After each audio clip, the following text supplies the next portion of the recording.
I'd like to call Senator to order. Mr. Clerk, please read the roll.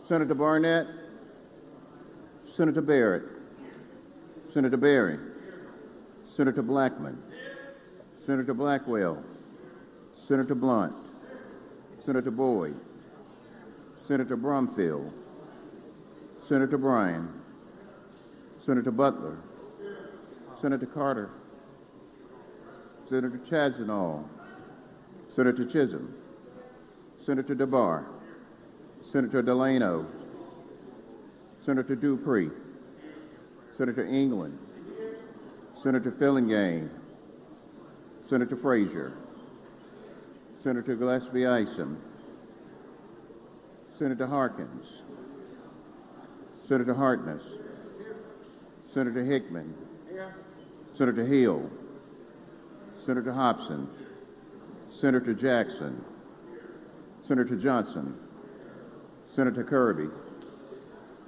Senator Latner, Senator McCon, Senator McClendon, Senator McMahon, Senator Michelle, Senator Mumford, Senator Norwood, Senator Parks, Senator Pope, Senator Rhodes, Senator Seymour, Senator Simmons of the 12th, Senator Simmons of the 13th, Senator Sparks, Senator Suber, Senator Tate, Senator Taylor, Senator Thomas, Senator Thompson, Senator Turner Ford, Senator Whaley, Senator Wiggins, Senator Williams, Senator Younger. Mr. President, a quorum is present. Thank you, Mr. Clerk. Will the senators and guests in the gallery please rise for the invocation to be given by Dr. Pearl Huggins. Hold on just a second. Hold on. All right, everybody settle. Here we go. We need to make sure everybody prays, particularly for those in North Mississippi who are still suffering. So Dr. Pearl Huggins, senior pastor for First Apostolic Church in Meridian, Mississippi, who's the guest of Senator Hickman. Afterwards, Senator Hickman will do the Pledge of Allegiance. Dr. Pearl. Thank you. Thank you, sir. Let us pray. If you beside someone, would you just touch somebody's hand as a way of contact? Our Father in heaven, we come before you right now in the name of Jesus, the name which is above every name. For at the name of Jesus, every knee is going to bow and every tongue is going to confess that you are Lord to the glory of God. Lord, I thank you for how you've allowed us to come together one more time, not because of our goodness, but because of your mercy. And God, I thank you because your word tells us that, first of all, we are to intercede and to pray for those that are in authority, for kings and men. And God, I lift up our leaders today. I'm asking you to cover them with your blood. Lord, bless their going out and their coming in from this day forward. Give them the wisdom that you gave Solomon, that every decision that they make, God, concerning your people will be according to your word. You told us to trust in you with all our hearts and lean not to our own understanding, but in all of our ways, if we would just acknowledge you, you would direct our path. And God, I thank you for the leaders here in Mississippi. You gave us the best, Lord. You gave us men and women of integrity. You gave us men and women of character. You have given us men and women of honesty. And for this, I say thank you. I say thank you. As they go forth today, direct their path. And I ask all of this, and Lord, watch over their family, their wives and their husband, their children. Cover them with your blood. And God, I ask all of these blessings in Jesus' name.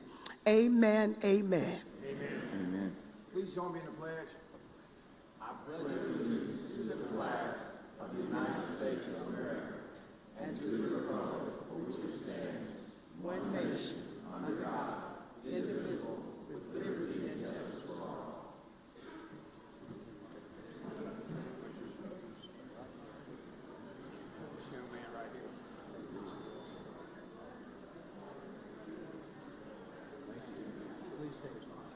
Thank you, sir. Appreciate you.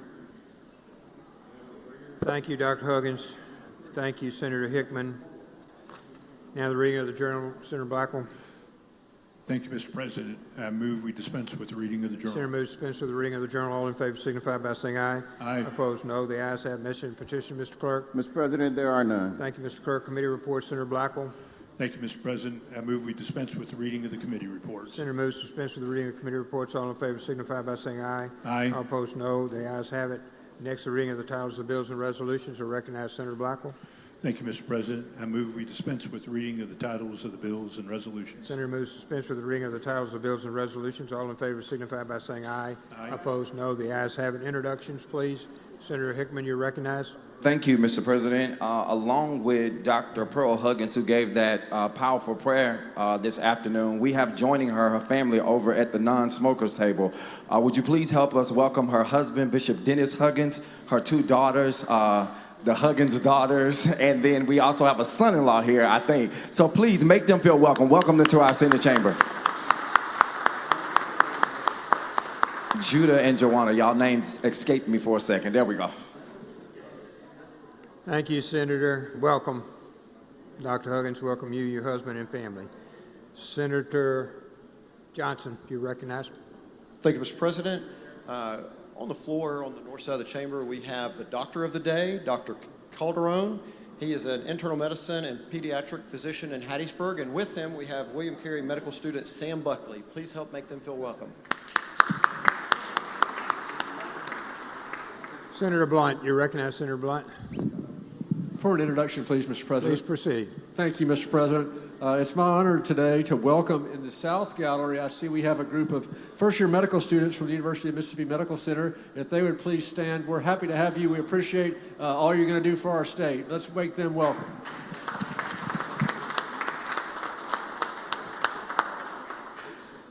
Thank you.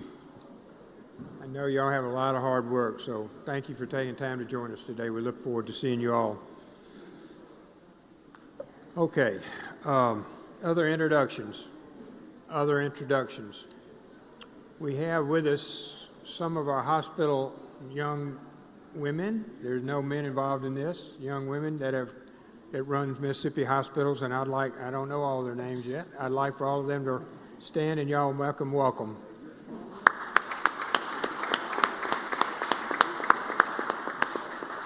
So thank you. Enjoyed visiting. Thank you very much for having you. All right, we'll go to the calendar. Senator Hobson, pass and retain. Senator Harkins, you're recognized. Senate, we're on item 4. Thank you, Mr. President. I'd like to skip item 4 through 9, have them retain their place on the calendar, and go to item 10, Senate Bill 2911, and have the title read. Mr. Clerk, please read the title. Senate Bill 2911 PERS provide alternative return to work provisions. Make the usual motion. Senator makes the usual motion. All in favor signify by saying aye. Opposed, no. The ayes have it. Please proceed. Move we adopt the committee sub and ask you to allow Senator Sparks to explain the committee sub. Committee substitute, you're recognized, Senator. Thank you, Mr. President. Thank you, Mr. Chairman. This bill, Senate Bill 2911, addresses the return to work provisions of the state retiree system. Currently, we have a system where you can return for 50% work, 50% pay, or 25% of your high 4. There is a bill that came through here earlier that addressed teachers exclusively about returning to work.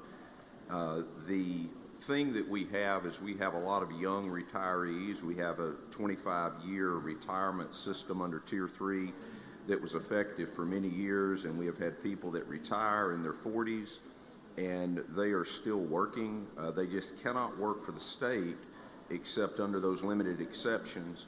Often these people are hired in a contract capacity, which is kind of circumventing the PERS contribution that we would have received on their work otherwise.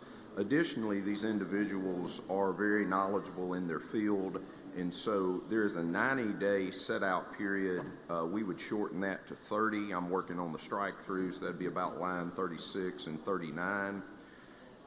There is an IRS requirement, because as most of you know, any kind of deferred taxation of revenue that you receive falls under the IRS guidelines.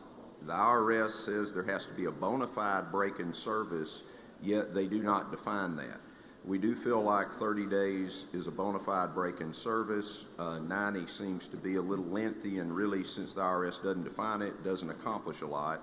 I think in the past it's been as short as 45. What you would see beginning on approximately line 76 is that the employer and the employee could agree to return to work of someone who is drawing their retirement benefit without any reduction or increase of their retirement benefit. Their retirement is locked in. They're in a tier 2, 3, or 4. That retirement is already fixed, as they will have retired under the rules of their tier. This takes no benefit away from anyone who is in tiers 1 through 4. This is actually something that they have requested. Many of their employers have requested. Our law enforcement and fire being ones who have requested this. In addition, our educators, and then across state government, I've asked repeatedly during subcommittee meetings of the Appropriation Committee if you could hire back, whether it was MDEQ or the State Auditor's Office or anybody else, if you could hire back someone at up to 80% of salary that is retired, would that help you fill your vacant pens? That's the big issue. If we were fully employed across this state and there were no vacant pens, this would not be needed. But you remember Chairman DeBar describing the amount of vacant pens in K-12 education. The same is true at probation and parole, correctional officers, and then in our local units of government. This also would help your cities and counties, as often a long-tenured employee in public works retires and they cannot come back to work except under very limited circumstances. In addition, bus drivers, we've had a shortage of bus drivers because, once again, they can only come back under 25% pay or 50% work, 50% pay. So what this would allow is that the employer and the employee could agree to enter a return to work agreement that would be up to 80% of the salary in effect for the position at the time of employment. We're not talking about what somebody did in the past. We're talking about the work that they will return to. Whatever that salary slotted position, they could make up to 80%. If a person only wanted to be part-time and the employer only needed them part-time, that could be 30, 40, 60%. But again, the level of experience they're bringing back is the real value. So after the 30-day separation period, you have the salary of the position based on the percentage that is determined up to 80%.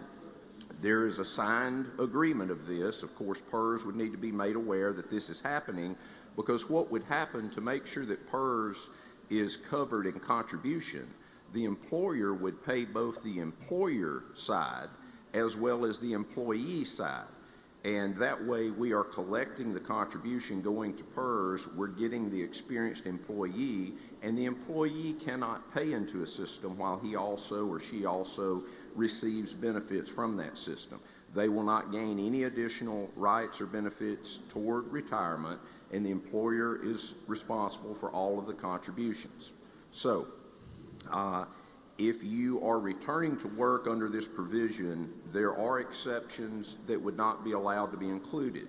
That is an elected official, a K-12 superintendent, or an administrator at a university or community college. These are not the positions that are vacant. These are not the pens we need. These are not the workers we're looking for. All of those slots seem to be full and aligned for them.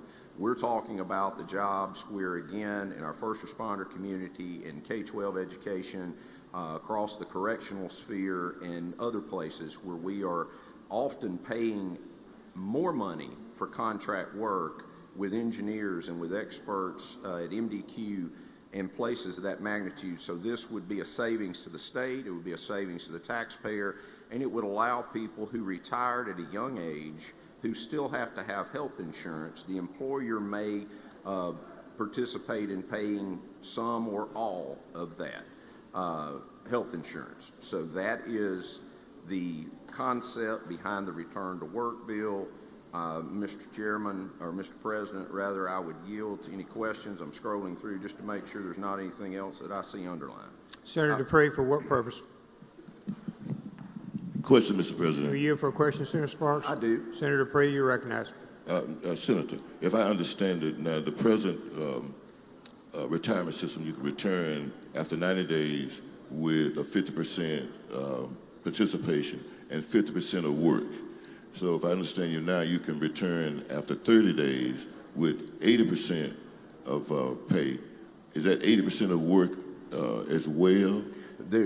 Let me address a couple things. The 30-day set out would apply to anyone. So even if somebody came back under 50/50 or 25% of high 4, we're just shortening the set out period from 90 to 30, and we are not taking away any of those other options. Thank you for bringing that up.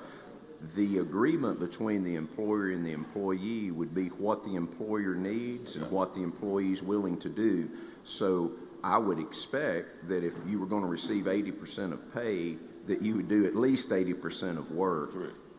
But again, if someone, and I think about our public works in our small towns, where you have somebody that has 30-something years of experience, they'd like to retire, spend some time with their grandkids, but are still wanting to work and they still need health insurance, they could negotiate with that unit of government and they could say, look, I'll work Monday, Wednesday, Friday, or I'll work 50% or 60%, but it just allows the employer to have more options to offer.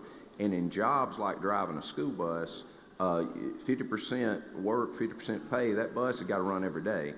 And 25% of your high 4 doesn't cover the cost of a bus route today. So in that particular instance that's happened in my county and in other counties, it would allow them to be able to hire people at 80% of up to 80% of whatever the pay rate is on that current pen position. That was my next question, because many of them that retired, someone comes in at a lower price, a lower wage, if you will. So they will come back in at the present prevailing rate, not the rate that they retired. That's right. They would come in at whatever the rate is for that pen. For instance, K-12 superintendents are excluded in this bill. My superintendent at my local school system in Tishomingo County, I'm told, is one of the absolute best math teachers in the state. And one day she'll retire, and she may want to come back and teach math. Well, I'm going to pay her a math salary up to 80% to teach math. I'm not going to pay her based on her high 4 or based on superintendent's wages. It's wage commensurate with the work you're doing today. Okay, so that would be in conjunction with being 59 and a half and coming back the next day and getting up to say, okay. Not taking that one away either. I know. No, I appreciate that. I support that. Thank you, sir. Thank you, Senator. Thank you, Senator Dupree. Senator Isom, for what purpose, ma'am? Sorry. Question. Were you here for a question, Senator? I yield. Senator, you're recognized. Yes. I just wanted to ask, when you were talking about the insurance, so currently the teachers do not receive any type of insurance once they retire? Well, there is a retirement provision in the PERS system, but that's based on their retirement. If someone returns to work, whether it would, under this bill, whether it would be a teacher or public works or a firefighter, the employer would have the opportunity to offer health insurance as part of an inducement, if you will, to return to employment. But what I'm trying to find out now is the current PERS don't have any type of retirement within their packets. You're talking about insurance? Uh-huh. I'm not addressing the retirement plan. That would be a completely separate thing. This is addressing people who choose to return to work. Right. But one of your selling points was that they would get insurance. The employer could offer insurance based on what they do for other employees. Yes, Senator. So that's why I'm asking, do they not have insurance now? There's an insurance provision within PERS that people are paying, and of course they think it's pretty doggone high. But I'll do a hypothetical with you. Assuming I'm a retired teacher and I decide to come back under this, and I've maintained some type of insurance through a retiree program that I'm paying a pretty substantial premium, or I could go back to work in the classroom and receive 80% of the pay, and that school district was willing to pay for my individual insurance, then I'm better off. I get all of that, but I'm still asking, do the current people that retire, are they not offered insurance? They are. I think that's correct. Yes, ma'am. Yes, Senator. Okay. Thank you. Thank you, Senator. Senator Butler, for what purpose? Question, Mr. Are you President. for a question, Senator Sparks? yield. Please proceed. Thank you, Senator Sparks. One of my concerns were we have another scenario. We have a teacher that's retiring that was a bus driver and a teacher. And what he's going to do, he's going to retire as a teacher, but he want to continue to drive the bus. How does that work?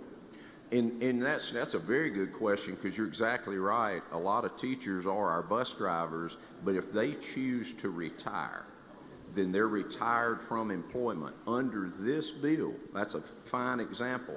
I don't want to come back and teach, let's say, but I'm willing to drive a bus. Now they can pay that person 80% of that bus route and potentially cover them on insurance, which may help us with our bus driver shortage. But that's an excellent point.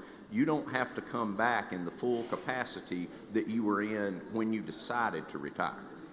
Thanks, sir. Thank you, Senator, for that question. Seeing no further questions, you're ready, Senator, on your motion? I would move for passage on, we've adopted the committee sub. No, sir. Well, then I'd move for adoption of the committee sub. All in favor signify by saying aye. Aye. Opposed, no. The ayes have it now. Ready, Senator. I'd move for passage on the afternoon roll call. Use of the afternoon roll call has been requested. Anybody wish to record as voting no?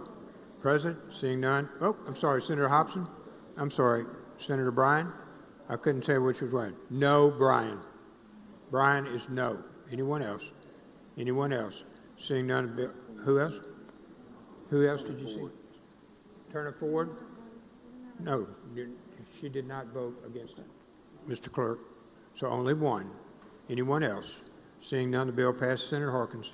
Thank you, Mr. President. I'd like to suspend the rules and go back to immediate consideration of item 4 on today's calendar, Senate Bill 2272, and have the title read. All in favor signify by saying aye. Aye. Opposed, no. The ayes have it. Mr. Clerk, please read the title, item 4. Senate Bill 2272, sales tax, exempt certain agriculture and logging items.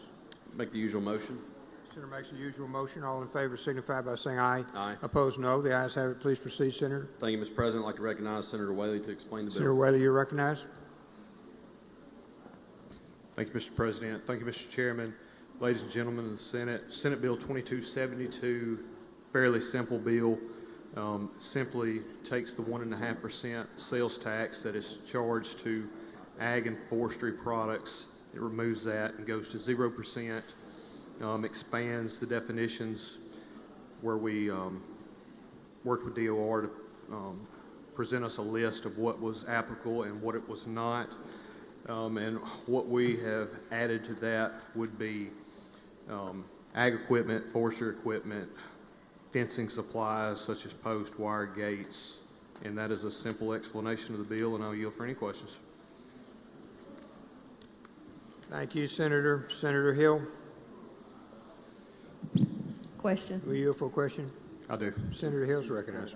So to get this exemption, you had to be a commercial farmer, correct? That's right. Your farmers, your loggers already, what they do, go to the Department of Revenue.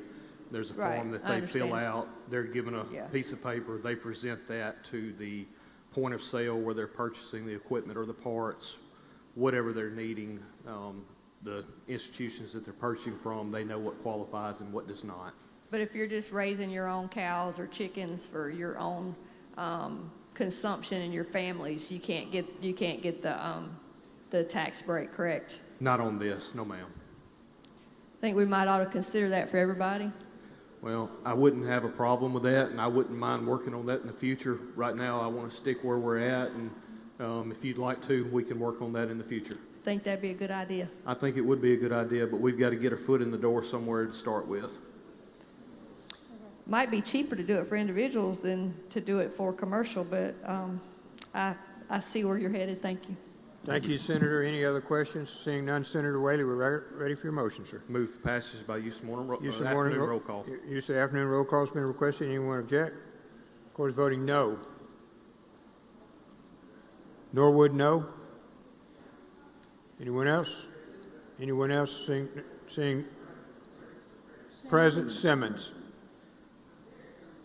Derek Simmons. Seeing none, the bill passes by use of the afternoon roll call. Senator Turner Ford, for what purpose, ma'am? Introduction. Please proceed. Thank you, Mr. President. Visiting with us today in the West Gallery is the Chief Deputy Sheriff of Clay County, Mr. Stephen Woody Woodruff. Would you please stand? Senate, let us make him welcome.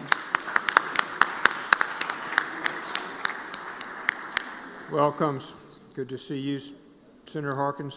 Thank you, Mr. President. I'd like to go back, skip item 11, 12, and 13, have them retain their place on the calendar, and go to item 14, Senate Bill 2909, and have the title read. Mr. Clerk, please read the title. Senate Bill 2909, PERS Creditable Service, bring forward code sections. I'll make the usual motion. The usual motion. All in favor signify by saying aye. Opposed, Aye. no. The ayes have it. Please proceed. My motion is we adopt the committee sub and recognize Senator Sparks to explain the bill. Ms. Sparks, you're recognized to explain the committee substitute. Thank you, Mr. Chairman. Thank you, Mr. President. This bill 2909 does one thing. It lowers the amount of years for unreduced retirement under Tier 5 from 35 to 30. That is what we have done. We have talked with actuaries. We've listened to constituents, and so we're lowering this from 35 to 30 under Tier 5. That's a brief explanation of the bill. I would yield to any questions. Questions on the bill? Seeing none, we're ready for your motion, sir. Move for adoption of the committee sub. Whoa, whoa. All right, we're going to adopt the committee substitute. All in favor signify by saying aye. Aye. Opposed, no. Ayes have it. Senator Blunt, did you want to speak on the bill? On amendment. Please bring your amendment forward, please, sir. Let's put it up on the screen.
We've already got it handled.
I'm not sure why that occurred.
Senator Sparks, you're recognized for a motion.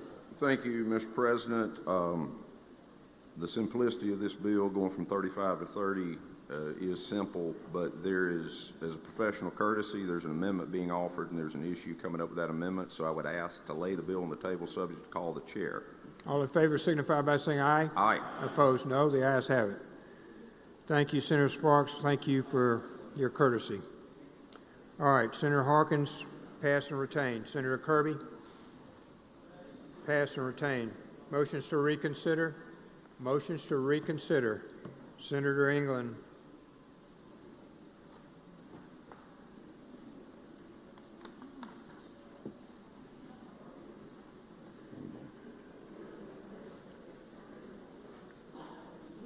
Thank you, Mr. President. I'd like to go to item number 26 on today's calendar and have the title read. 21, 22, 23, 24, and 25 retain their place upon the calendar. 26, Senator, you recognize. Mr. Clerk, please read the title. Senate Bill 2588, the SHIELD Act, codified. Thank you, Mr. Clerk. Mr. President, I move to table the motion to reconsider. Motion is to table. Motion to reconsider. All in favor signify by saying aye. Aye. Opposed, no. The ayes have it. The ayes have it. Thank you. Senator McCon. Senator McCon. We're on 27, Senator.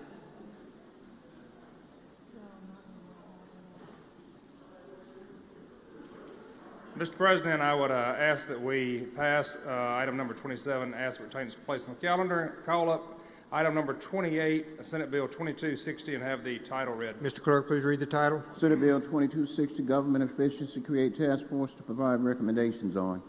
Mr. President, I'd make the usual motion. All in favor signify by saying aye. Aye. Opposed, no. The ayes have it. Mr. President, I would ask that you recognize Senator Boyd to explain this bill. Senator Boyd's recognized to explain the bill. Thank you, Mr. President.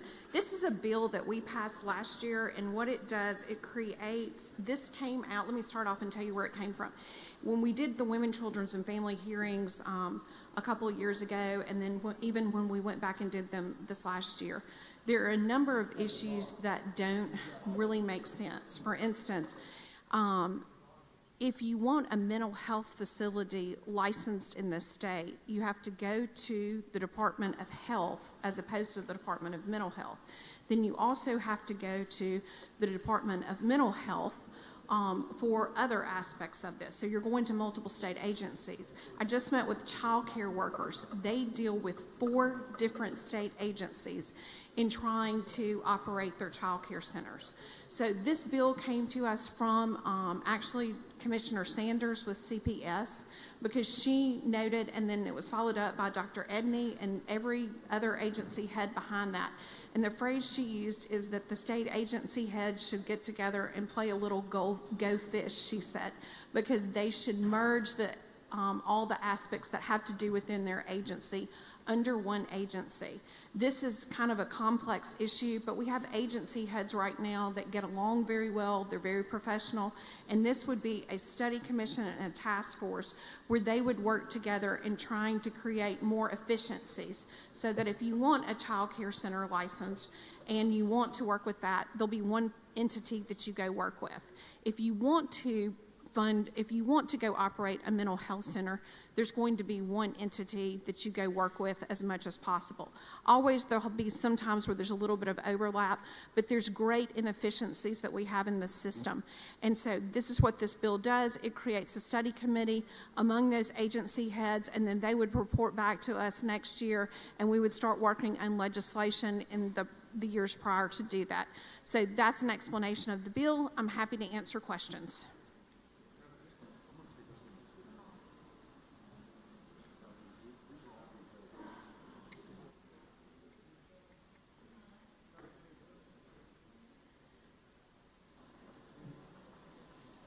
Okay, Senator Norwood, for what purpose?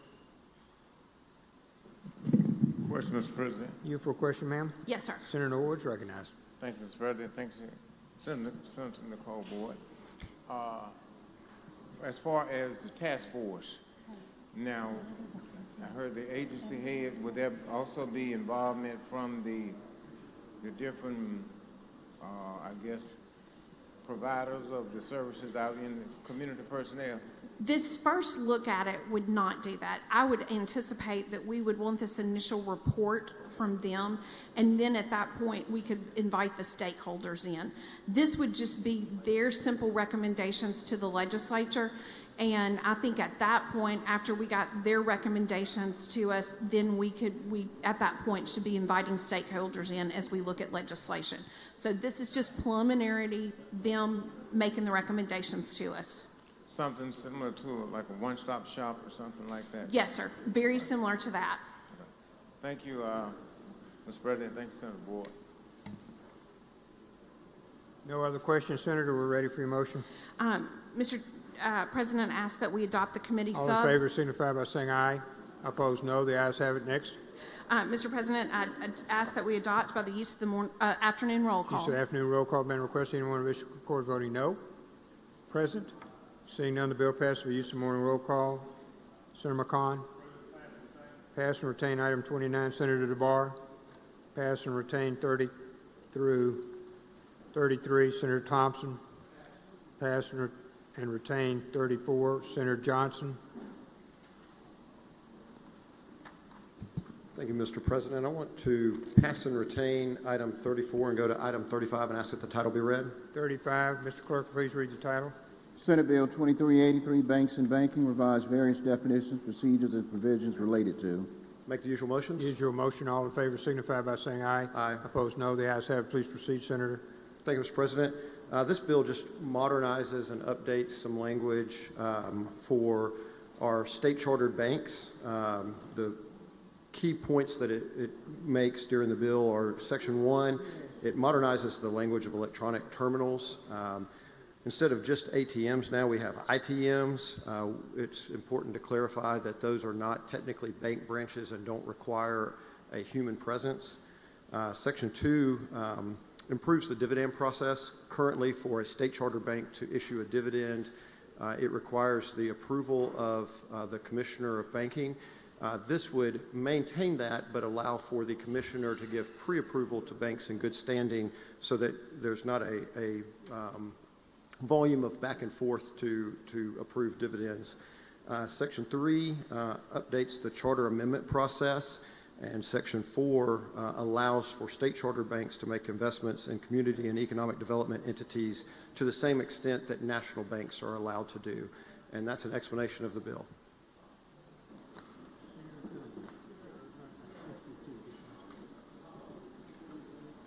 Questions on the bill? Seeing none. I move adoption using the afternoon roll call. Anyone object to the procedure? Record voting no. Present. Seeing none, the bill passed by use of morning roll call. Senator Johnson. I'd like to pass and retain items 36 through 38 and retain no place on the calendar. Pass and retain 36 to 38. Go from there.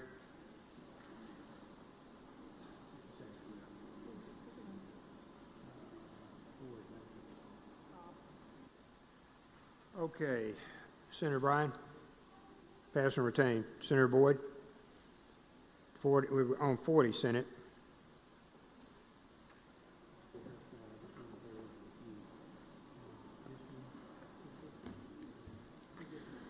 Mr. President, I asked to look at item 40 and ask the title be read. Mr. Clerk, please read the title. Senate Bill 2344, Financial Literacy, requires component of post-secondary education.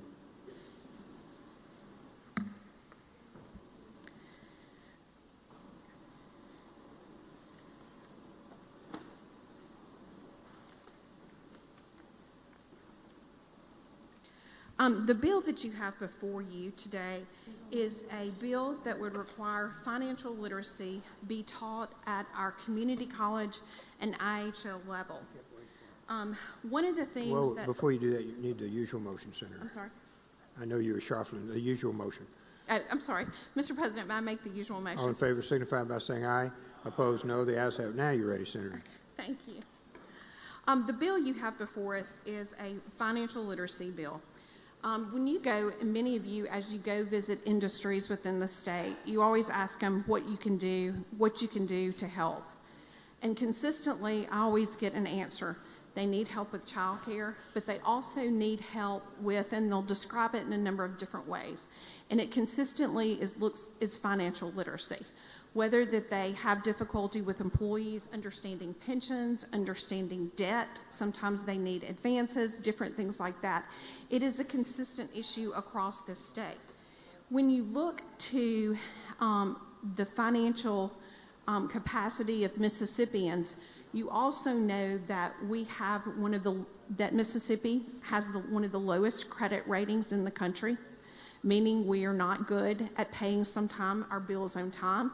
That's not because of want to sometime, that's because of have to. People don't have the money and the salaries to pay those bills sometimes like they want to. We also know that we carry per capita, based on our salaries, some of the largest amount of student debt. We don't have great student loan repayment. There are a number of factors that contribute to poor financial literacy in the state. This is something that we really kind of delved into in hearings this fall in December with our university and colleges. We started looking at this aspect. This is one of the primary factors that unfortunately has our students dropping out, is their lack of ability to be able to manage their monies.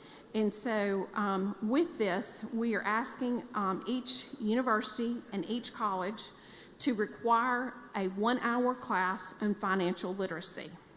We have left it up to each university and community college, being overseen by the IHL system for those universities, and for the community colleges, for the community college board. We've left it up to them as how they want to do this. I've already heard some really creative things as to what some of them will do and will they'll insert this in the classes. This would be not this fall, but the next fall, so we'll give them a full year to be able to implement this. And it would be managed by them. We need to do a much better job of helping our Mississippians really understand financial literacy, and that starts at a very young age, and we know that while they are in college, it is when a lot of bad decisions are made by people. They take credit cards out they can't afford, they take Pell Grants out for much more than they actually need, and it starts a cycle that we don't need to do. That's an explanation of the bill, Mr. President, and I'm happy to answer any questions. Questions on the bill? Seeing none, Senator, we're ready for your motion. Mr. President, I would move title sufficient do pass by the use of the the afternoon roll call. Afternoon roll call has been requested. No object to the procedure. Mr. Recorder voted no. Seeing none, the bill passes by use of afternoon roll call. Senator? I'd ask that we skip item 41 and have it retain its place in the calendar and go to item 42 and ask that the title be read. Mr. Clerk, please read the title. Senate Bill 2522, Upskill Mississippi Grant Program Create. Mr. President, I make the usual motion. Usual motion. All in favor signify by saying aye. Opposed, no. The ayes. Go ahead. Okay. This legislation, many of you are familiar that attended our hearings in December. This is what we're calling the Upskill program. It's upgrading priority skills for key industry learning and labor.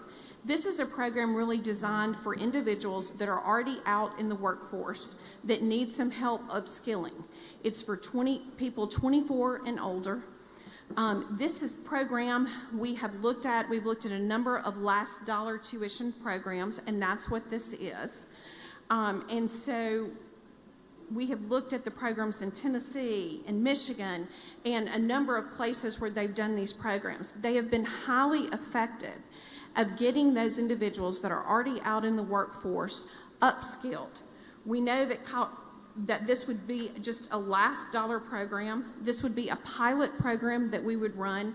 We would target high need, high sector industries. It would be run through Accelerate, and they would identify those pilot programs where we have the most need in the state to upskill.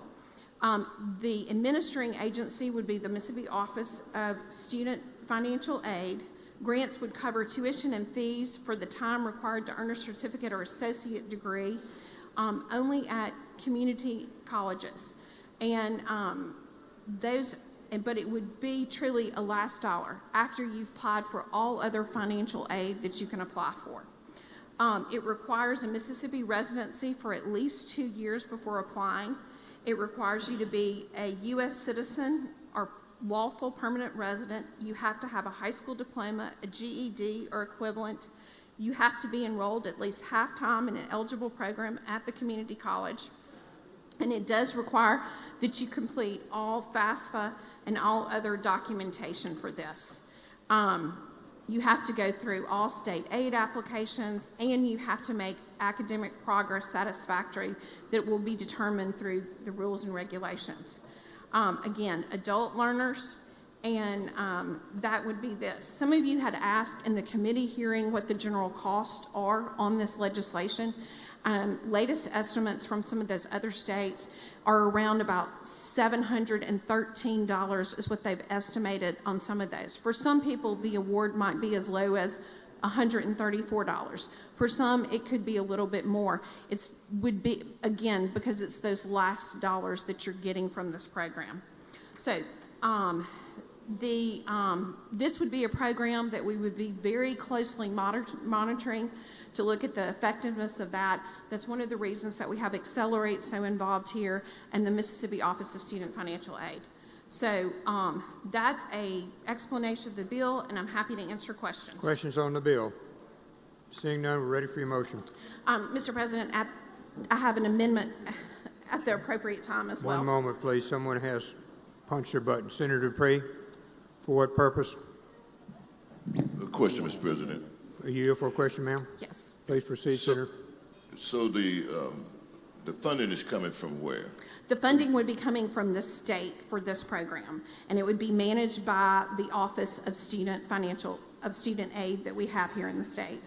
Okay. Is there any commitment from the student after graduation that they have to work at this industry for a certain period of time? Not at this point. I foresee those would be up to Accelerate, and I foresee that there probably would be some requirements in there from Accelerate. They'll be developing all the rules and regulations on this. Okay. Thanks, Senator Boyd. Yes. Senator Seymour, for what purpose? Question, Mr. You President. here for a question, please, ma'am? Yes. Senator, you're recognized.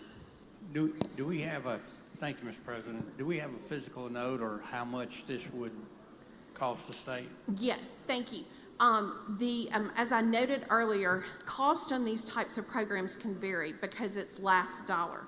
We are only wanting to pilot this program at this point in time. So quite frankly, that will be limited to appropriations, to what is voted on in appropriations as far as that goes.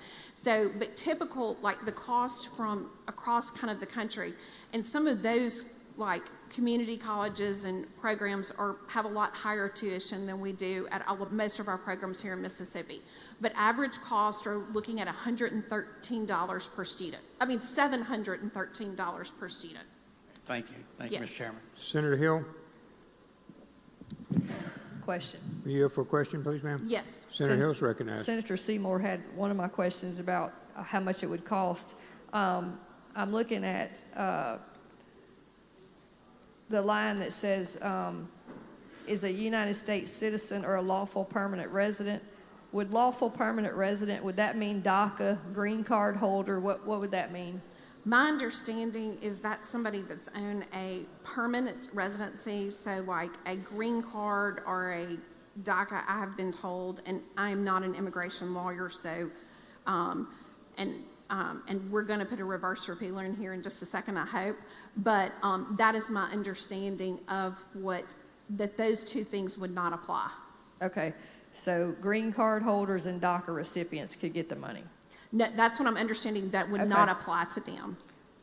Well, what it says, or It says a permanent says a U.S. citizen or a lawful permanent resident. Yes. So a green card holder, I've been told, and I may not be correct. This is why we're hopefully about to put a reverse repealer in here that we have a motion for. I have been told, Senator Hill, that is not a permanent resident. okay, I don't know what that means. So thank you.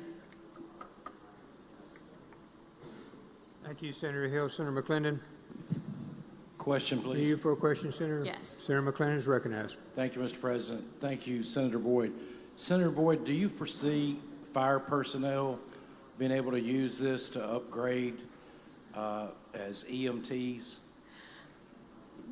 Those that are over 24, I definitely think this could be something that they could use to upgrade. And that's the whole purpose of this. It's to upskill our workforce. We have a lot of jobs that are available in the state of Mississippi, but we don't have the skilled workforce to be able to do that. And that's why these would really be looking at that priority sectors. EMT is something that is very much needed across the state. So I can very much see that being something that would be looked at as a priority sector. That would be wonderful, because most of the time a fire truck is the first one on the scene. And a lot of those times, if none of those firemen are EMT, they can't address the injured person. But thank you for doing this. Thank you. Thank you, Senator McClendon. All right, Senator Boyd. I have, Mr. President, at the appropriate time, I would like to offer an amendment. Just 1 second. Have you got it? It's on the screen. This would add a reverse repealer in this amendment. Seeing no questions, I move to adopt the amendment. all in favor signify by saying aye. Opposed, no. The ayes have it. Now you're on the bill. Mr. President, I ask that we adopt the Bill. the bill as amended. Yeah, the bill as amended. There you go. By use of the afternoon roll call. Sorry. That's all right. Anyone object to the procedure? Mr. Carter's voting no. Hill, no. Chisholm, no. Harkness, no. Anyone else? Anyone else? Seeing none, the bill passes with 3 noes. Harkness, Chisholm, and Hill. Okay, thank you, Senator. Senator Barr. Thank you, Mr. President. Call up item 43. Have the title read. Mr. Clerk, please read the title. Senate Bill 2288, Comprehensive Workforce Training and Education Consolidation Act, expands CTE incentive grant program and extend repealer. And make the usual motions. Senator makes the usual motion. All in favor signify by saying aye. Aye. Opposed, no. The ayes have it. Please proceed. Thank you, Mr. President. This is a simple bill. All it does, presently, the Department of Education will give out up to $600 worth of grants to a school district that has a student that achieves industry certification, for their CTE program, such as welding or nursing or cooking or whatever the industry certification may be.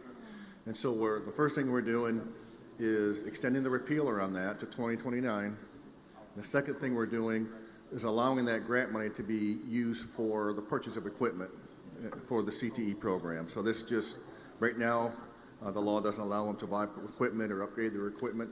This will do that. And so those are the 2 things this bill does. I'll yield for any questions, Mr. Questions President. on the bill? Seeing none.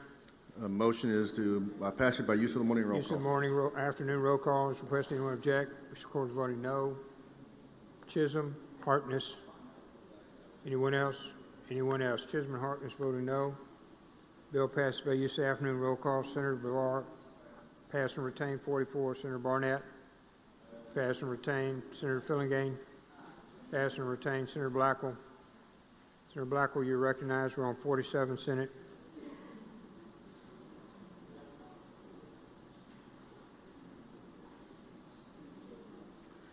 Thank you, Mr. President. I'd like to go to item 47, Senate Bill 2571. Ask the title be read. Mr. Clerk, please read the title. Senate Bill 2571, Foster Youth Earned Benefits Protection for Success Act and Act. Make the usual motion. Senator makes the usual motion. All in favor signify by saying aye. Aye. Opposed, no. The ayes have it. Senator. Mr. President, I ask you to recognize Senator Taylor for explain the bill. Senator Taylor, you're recognized to explain the bill. Thank you, Mr. President. Ladies and gentlemen of the Senate, I'm here today to present Senate Bill 2571. I have been blessed with a wonderful mother and father throughout my years that taught me about hard work and how to love and treat your neighbors. My mom has owned and operated a daycare for 45 years, so during that time being in and working with the daycare, working at the daycare, I've developed a heart for children, and this is a bill that is going to directly affect our children. I'm going to give you a brief explanation of the bill. Senate Bill 2571, titled the Foster Youth Earned Benefit Protection for Success Act. And the goal of this bill is simple. It is to make sure that federal benefits earned by or for a foster child are used to help that child not be just absorbed into the system. In some cases, children in foster care are eligible for federal benefits such as Social Security, survival, or disability benefits because of a parent's work history or the child's own disability. Those benefits were intended to support that child's need and their future. This bill requires the Department of Child Protection Services to determine whether a child in custody is eligible for those benefits and, when appropriate, apply them for the child's behalf. Just as important, Senate Bill 2571 creates a structure to ensure those funds that are used in the best interest of the child, whether that's addressing unmet needs while they're in the care or conserving funds to help them transition into adulthood. That could mean help with education, housing, transportation, or other basic needs when they age out of the system. This legislation follows federal guidance encouraging states to protect these benefits for foster youth, and this promotes accountability and transparency in how those funds are handled. At the end of the day, this bill is about doing right by the most vulnerable children in our state and giving them a better shot at stability and success when they leave foster care. I ask you that you have favorable consideration on Senate Bill 2571. Mr. President, I yield for questions. Questions on the bill. Senator Seymour, for what purpose?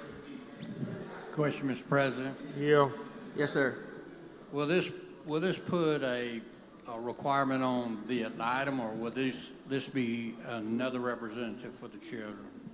Can you ask me that again, Senator? If the courts have appointed an ad litem for the child already, is this making it a requirement of them to do the due process of following through for their eligibility, or is this a new employee of the state to do the work? So I'm not 100% if I understand what you asked, but I will tell you that this is not creating any new funds. These funds are provided federally to the child, so the state is not going to have a cost of paying for the child. This is going to be used to meet their immediate needs or to be put up for their future. Let me rephrase it maybe. If the child has been taken and is in foster care, a lot of times when they went to court, they have a court-appointed representative, an ad litem. Well, is it going to be their duty, or is this going to be somebody else that we'll have following up on what federal programs? If I'm understanding you right, this is going to be CPS that will be handling the funds and creating the account. Thank you. Yes, sir. Thank you, Senator. Senator Hobson, for what purpose, sir? Question, Mr. You President. for a question? Yes, sir. Senator Hobson's recognized. Thank you, and thank you, Senator Taylor. I think I heard you say in response to Senator Seymour's questions that this did not include any state funds. Is that correct? No, sir. That will not include any funds going to the child. But would the state have to put up funds to pay for the program? It would, and at the appropriate time, I have a reverse repealer so that we can continue looking at this and working with CPS to make sure that they can arrange this. Well, thank you for the reverse repealer, and I would ask if you would please to allow me and you and Andrea Sanders at CPS and others to talk about what the additional work's going to be and what the cost is going to be too. Yes, sir. Thank you, Senator.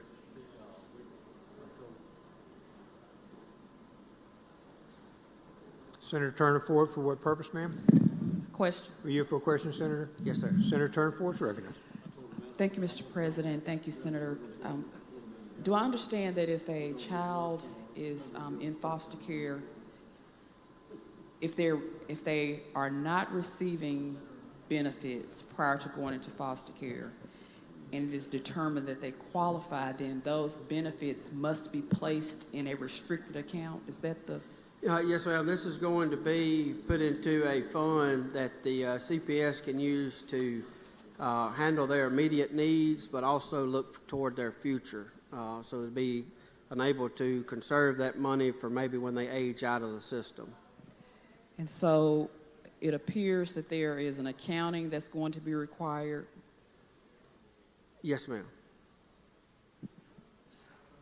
What is currently the case without this benefit going into in this reserved account? Right now, it's just absorbed into the system. The money is absorbed into the system and used to pay for that child. But it's, to my understanding, Senator, it's absorbed into their fund, their general fund, to pay for all of the foster care. And so if this becomes law, then the monies that the child will receive would be placed in a restricted account. It must be accounted for annually. That's right. And then once the child ages out of the system, everyone will know how much has been accumulated for the benefit of that child. Yes, ma'am. Is the foster parent involved? Would there be a foster parent involved in any way? I'm not sure. I know I've had a lot of foster parents reach out in support of this bill, so that they can see that child, when they get out of custody, they have something to prepare them for the real world transition. I don't know how to answer that. I'll be glad to ask and get you an answer to your question. But I know they've reached out in favor of it to set that child up for success. Thank you. Okay, thank you, Senator. Senator Boyd, for what purpose? For a question. You yield, Senator Boyd? Yes, ma'am. Senator Boyd, you recognize. I've heard of this in other states, so I think this is great. Do you know some of the other states that have things like this? Currently, there's 11 states that are already doing this, and there was a letter sent out by the administration that has instructed other states to get on board with this because they would like to see these funds go to who they're intended to. Okay. Has the commissioner given you any guesstimation on how many children would need to have these funds set up? It's a fairly low amount because this would be who is receiving or potentially could receive federal benefits. In my estimation, it would be 3 to 5% of foster children. Okay. All right. Well, thank you. This is an excellent bill and a great way to help these kids once they get out to have some semblance of being able to move forward. So thank you. Thank you, Senator. Senator Dupree, what purpose? For a question, Mr. President. You yield? Yes, sir. Yes. Senator Dupree, you recognize. I want to make sure I understand what Senator Turner Ford asked you. Your response was that the funding would be used for the rest of the kids. So does that mean that some of the kids are already receiving some of these funds from the federal government or wherever, and it's dispersed across the... It is. So right now, like I said, there's 3 to 5% estimated that are receiving federal funds, whether it be Social Security benefits or a death survivor benefit. You know, right now the funds are being absorbed into the system instead of placed directly on that child's needs. Okay. So if that's the case, then that would reduce the amount of funding that would go to the other 65% of participants. It would place those funds. They'll still be able to use the cost that is there for that child, but it would not, to my knowledge, it's not going to reduce anything because the funds that they're still going to be able to use those funds on that particular child. Yeah, I understand. But if the funds are being used across the 100%, and now you're going to take portion of those funds for 35%. 3 to 5. Very low number, 3 to 5. 3 to 5%. I say 35. Number. That's like 6, 7, isn't it? Okay. All right.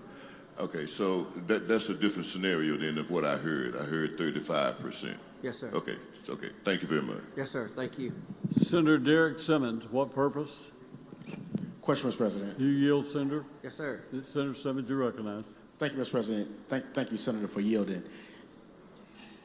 You lost me a minute ago when you were responding to Senator Boyd, and you said that a letter went out by the administration. What administration are you talking about? Secretary Kennedy.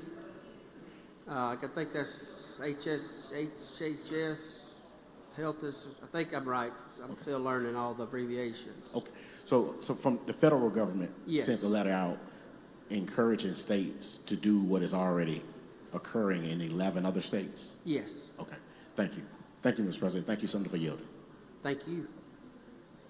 Thank you, Senator. Senator Barnett, what purpose? For a question, Mr. President. You yield, Senator Barnett. I do, yes, Senator, sir. you're recognized. Thank you. Senator, I've heard you make the comment several questions ago, but you keep alluding to the word absorbed. Can you explain that to me? Right now, those funds, on these 3 to 5% of children that are receiving those benefits, they're coming into the system as a whole, instead of being focused on that child's immediate need like these funds were intended to. If they were not in foster care, they would be receiving those benefits themselves. Okay. So would it not be better, Senator, or did you all give any consideration that for all of the children to be able to benefit from this, is maybe there's a way that where we can, or maybe someone can set aside X amount of dollars for these children, so whenever they leave foster care, everybody can leave with something versus a few leaving with something? Well, I would say that these funds on these children, if they are able to receive these benefits themselves, my belief is that child deserves those funds themselves. Like again, this is a small amount of children that we're talking about inside of foster care, 3 to 5%. Those funds were intended to go directly to them. Okay, thank you. Yes, sir. Senator Norwood for a question. Thank you, Mr. President. You yield, Senator Norwood? Yes, sir. Senator Norwood for a question. Thank you, Senator. Let me get an understanding. Now, you said the child is in Child Protective Services custody right now. If they were receiving the benefits prior to coming into Child Protective Services, you said they are not receiving those benefits now, that those benefits are being shared with other persons that may be a part of Child Protective Services? That's correct. Yes, sir. But that's against the law, isn't it? I believe it is. I believe that's what this bill is trying to address. Hey, Josh. Do you have any idea how much money that we may be talking about, and how many individuals that may be receiving these benefits erroneously? The percentage I have is 3 to 5%. I know I've said that a lot, but I don't have a number on how many children are receiving the benefits. It is a very small number because not every child is going to receive those benefits. It depends on if they're eligible from a parent or if they have a disability that they're self, so that they would receive these benefits. And do you have any documentation to satisfy that this is actually happening? From what I understand, Senator, that this is happening. It is a low amount of kids, but this is happening. I don't have any documentation on hand with me now, but those funds are coming, and those funds are not going directly to that child.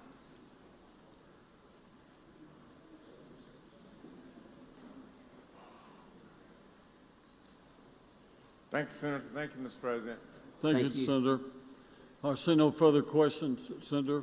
Motion? At the appropriate time, I'd have an amendment. You have an amendment.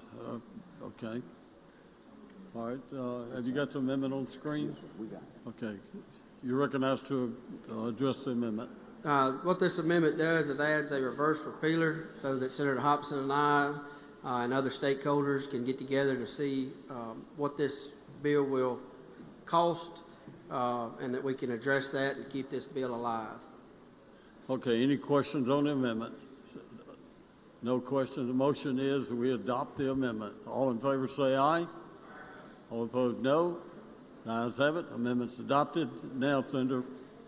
We use the morning? Use afternoon roll call. Okay. Senator suggested use the afternoon roll call final passage. Any senator object?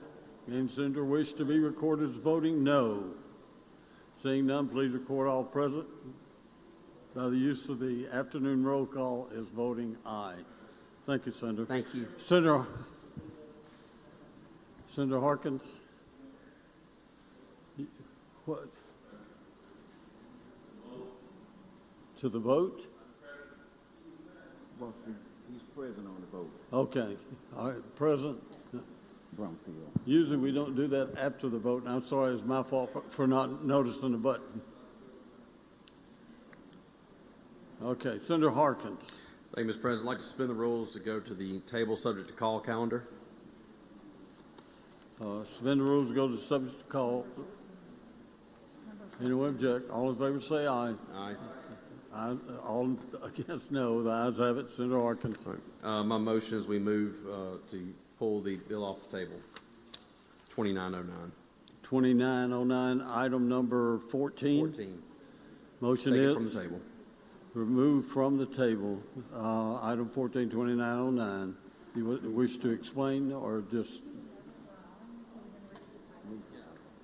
We need to read the If you title. can read the title, yes. Please read the title. Senate Bill 2909, PERS Creditable Service, bring forward code sections. My motion is to bring it off the table. Motion is to bring off the table. All in favor say aye. Aye. All opposed, no. The ayes have it. The bill's back before you, Senator. Thank you, Mr. President. I'd like to recognize Senator Sparks to pick back up on our debate on the bill. Senator Sparks, you recognize. Thank you, Mr. President. Thank you, Mr. Chairman. This is Senate Bill 2909, which reduces the years of service for an unreduced retirement for all employees of Tier 5. That is what the bill does. I understand there was an amendment being offered by Senator Blunt. I think that's where we were in the process. I assume he still chooses to offer that amendment, Mr. President. An amendment? Yeah. Senator Blunt for an amendment. You recognize. Thank you, Mr. President. I want to explain my amendment to you regarding the Public Employees Retirement System, but before I do, I want to apologize to you for the mix-up that we had earlier. It's nobody's fault. It just happens sometimes when things are happening fast on the floor. I also want to say just quickly how much I appreciate Senator Harkins and Senator Sparks to give me the opportunity to come before you with this amendment. I think I talked to a number of our newer members the first few weeks of the session. The character of this body and the way we deal with each other is not the way it always works in this building. And it's because of the character that we have of the people who are leading this body, starting with the Lieutenant Governor, Senator Harkins, Senator Sparks. They didn't have to do that. They know I've worked on this a lot, provided information to you today, and wanted to offer this amendment, so I appreciate them for giving me the opportunity. So now I'd like to explain to you the amendment that's before you. I believe that the changes that we made last year with Tier 5 to the Public Employees Retirement System are going to be the changes that in 60 or 70 years people long after I'm gone are going to be dealing with. It is the most consequential long-term thing that we've done since I've been in the legislature, probably since Senator Bryan and Senator Kirby have been in the legislature. And so I think we should change it. And in an effort to be responsible, I actually asked the actuaries at the Public Employees Retirement System to study this and to make sure it's responsible and give it to you before I came to the floor right now to offer you this amendment. Let me tell you what it would do and why I think it's the right thing to do for everyone concerned.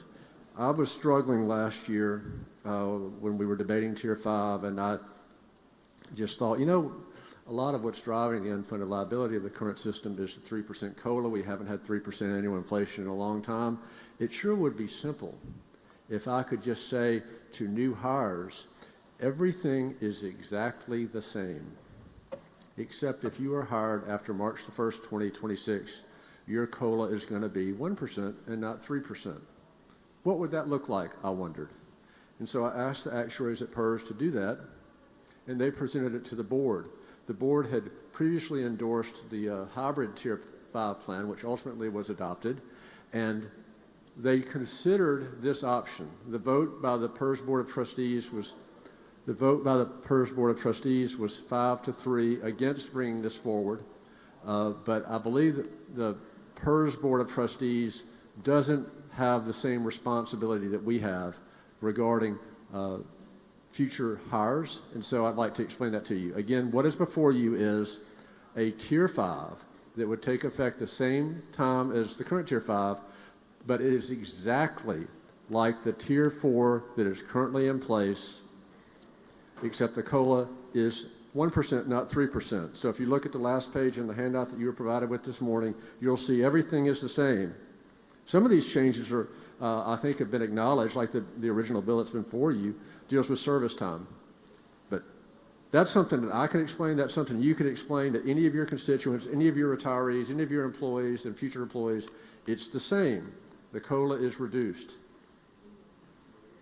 There is no question. First of all, this is better for the retiree. If you look at page 1, 2, and 3 of the handout I gave you this morning, your retirees will be better off under this amendment than they will under the hybrid plan. The hybrid plan, as you recall, puts 5% of your 9% into an investment account, which is designed to be portable. I'll come back to that in a minute, and 4% into a plan that has no guaranteed COLA. There's been a piecemeal approach this session to try to dial back some of the bad things in Tier 5, acknowledging that they're bad, acknowledging that they need to be fixed. But what I would like to know, if I was going to work and if I was thinking about leaving work, I want a COLA that's guaranteed and not reliant on what the legislature may do over a 10-year period. That's what my benefits are going to be in 30 years. An employee who is making $52,000 a year under the current Tier 5, assuming a 7% return after 20 years of retirement, is going to make $59,000. Under this amendment, he or she would make $67,000. And you can see it mapped out by 3 different pay grades. Your retirees are better off under this amendment. That's just a fact. Number 2, and this is important, there are more than $3 billion of money is spent in this state every year from benefits paid by the retirement system. There are currently around 150,000, 160,000 people, I believe, who are retired right now under the retirement system. And so protecting the purchasing power of the retirees is not just good for that one person. It is a gigantic economic and stabilizing economic force in the economy of this state. And so it's good for the state of Mississippi. It's better for the economy of the state, because here's what I think is going to happen with this 5% hybrid notion that we have in the current Tier 5. It is an account over there that the employee manages his or her investments, and it's designed to be portable. What does that mean? It's specifically designed to make it easy for you to leave, to go somewhere else. Why should you not leave the public school to go teach in the private school? Why should you not leave employment? Because you've got no COLA on your 4% defined benefit and a 5% hybrid plan that is specifically designed for you to go somewhere with it. But what are people really going to do in the real world with that? These are the options. They can transfer it into the retirement account of their new employer with no penalty. Why not leave? They can roll it over into an IRA, and then when they retire in 20 or 30 years, they're going to have a fixed amount of money that they are in charge of managing for the rest of their life. I'm going to live for another 25 years. I need to dial back the risk tolerance in my investment because now I'm 65. I think I'm going to live till 85, maybe 90. I've got 25 years. I've only got X amount of money. I can only withdraw a certain amount of money from this account because this is most of my retirement, and when it's gone, it's gone. So if you believe every individual just is on her own and the state doesn't have any business in the retirement system and just good luck with your investments and managing your money, then you like the current Tier 5, but I don't. I believe in a real pension. I believe in a real pension. What's going to happen is when people find out they have this money over there that is portable, it has their name on it, what are most people going to do? I think I'll tell you what most people are going to do. They're going to take the money out. They're going to immediately pay 20, 25% taxes, and they're going to spend that money. Maybe there's a trip they always wanted to take. Maybe their children want to buy a new house. Maybe these needs are legitimate, maybe they're not. But that money's going to be gone. It's going to be gone, and what they're going to be left with is Social Security and 4% with no COLA for the rest of their life. That's what they're going to be left with. And what else are you going to do? When people find out, when these sharks that call people like my mother all the time find out that every single public employee, every single retired school teacher has a retirement account, and they're worried about it. They're worried that it's not going to be enough money. They're worried about what kind of return they can get on their investment. It's got to last them the rest of their life. What are those calls going to be? I can guarantee you 10%, Mrs. Jones. You just need to roll your money over and put it with me, because that's not going to be enough money. You're only getting 4% now because the investment portfolio that you're in with 65 is different than it was. But if you just give your money over here to me, we'll take care of you. We'll get you 10%, I promise you. It is going to make all of our retirees a target for these financial sharks that prey on our senior citizens. They can't get at the PERS system, y'all. That's guaranteed. It's invested by professionals, and we know that they hit their numbers every year. Our senior citizens are going to be at risk when everybody knows they've got an account over there with their name on it that they can pull anytime. This is where the PERS board does not see the big picture. Their only obligation, their fiduciary responsibility, is to the people in the system, the people who are retired and the people who are currently working going to be retired. And that's important. We have a larger responsibility. We have a responsibility for a public workforce for the next 30 or 40 years. We travel around the state, all of us go travel around the state, and we meet with people. We meet with, obviously, our first responders. We've all talked about our first responders. We meet with our teachers, and we also hear from groups that do not have political power. We have people who work in mental health facilities who take care of people who are violently and severely suffering from a mental illness. We have people who work in prisons.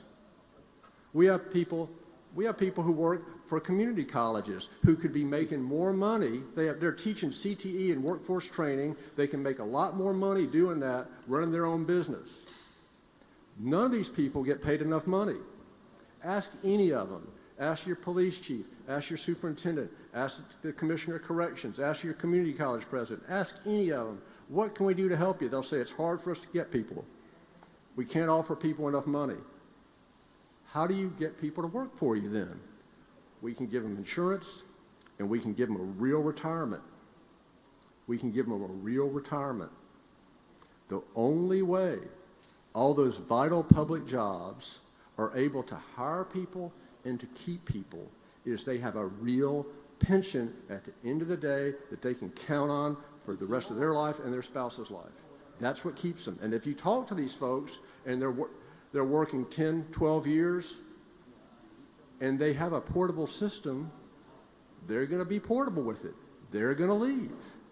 What keeps people on the job after that, when they hit that point, 10, 12, 15 years, what keeps them there for another 10 years in our public schools, in our first responders, and all these difficult jobs we have is, I need to hang on. We've all heard it. I need to hang on because I'm going to get a real retirement at the end of this. I know I can make more money somewhere else, but I'm going to stay because I have a real retirement. That's what the PERS board doesn't see. And all that is gone. That is gone.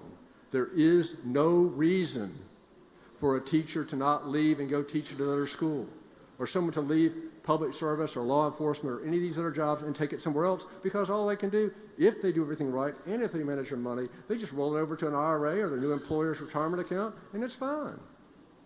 It's fine. This is the most important issue that I've ever voted on here, and I dare say it's the most important issue you're going to vote on here. In 70 years, 10, 15 legislatures from now, there's going to be a little old lady who started teaching school in August of 2026, and she's going to be 91 years old. And maybe she didn't manage her money properly. Maybe she took her money out when she retired, but she is not going to have the secure retirement she could have had if we had done this. I just can't emphasize to you enough, you are going to put your retirees at risk. You're going to produce, I believe, an uncertain economic environment on the state. When all these people have trouble, it's going to affect the middle class. Look, in both political parties, the middle class feels like the elites and the wealthy people on the Democratic Party and the Republican Party don't understand middle class people. They don't respect middle class people. And you get up here and you talk about a pension, and you say, well, people don't have pensions anymore. Nobody does that anymore. They don't do it because we don't choose to do it, and the people are worse off for it. Both of my parents were the first people in their family to go to college because their fathers, my two grandfathers, had pensions from the U.S. Army and the United States Post Office. And I walk around my neighborhoods when I'm campaigning, and you probably do too, and you deal with your senior citizens, and how many of them in my district, and probably your district, have a federal government pension, a military pension, or a public employees retirement system, and have a life, and have a solid house, and have economic security? They have that because they have a pension. And that's over. That's over with this current Tier 5.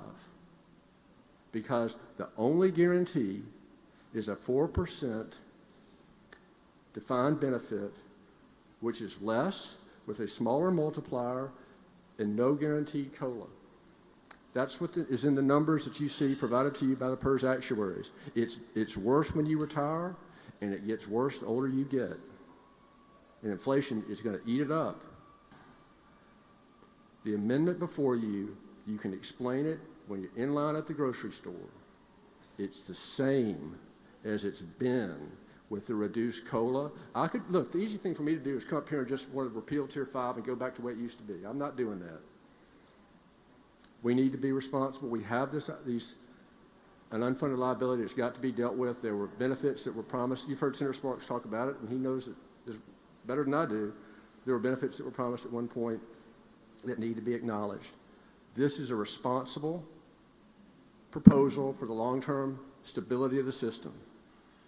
It is better for the retiree, and it is better for the employer. It doesn't cost the employer any more money, but it gives that employer the ability to keep people in these important jobs.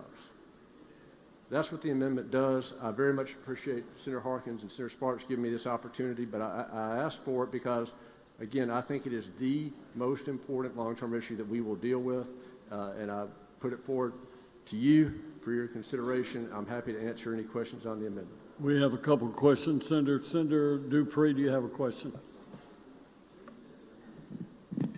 I do, Mr. President. You yield, Senator Dupree. Yeah. Yes, I do. Senator Dupree, you recognize. Senator Blunt, I want to make sure I'm following you. Okay. I know you talked for a long time, but when I look at page 4, it talks about Tier 4, 3% COLA, and then 1% COLA, but it also talks about reads 60 at age 60, and the other one is at age 65. Okay.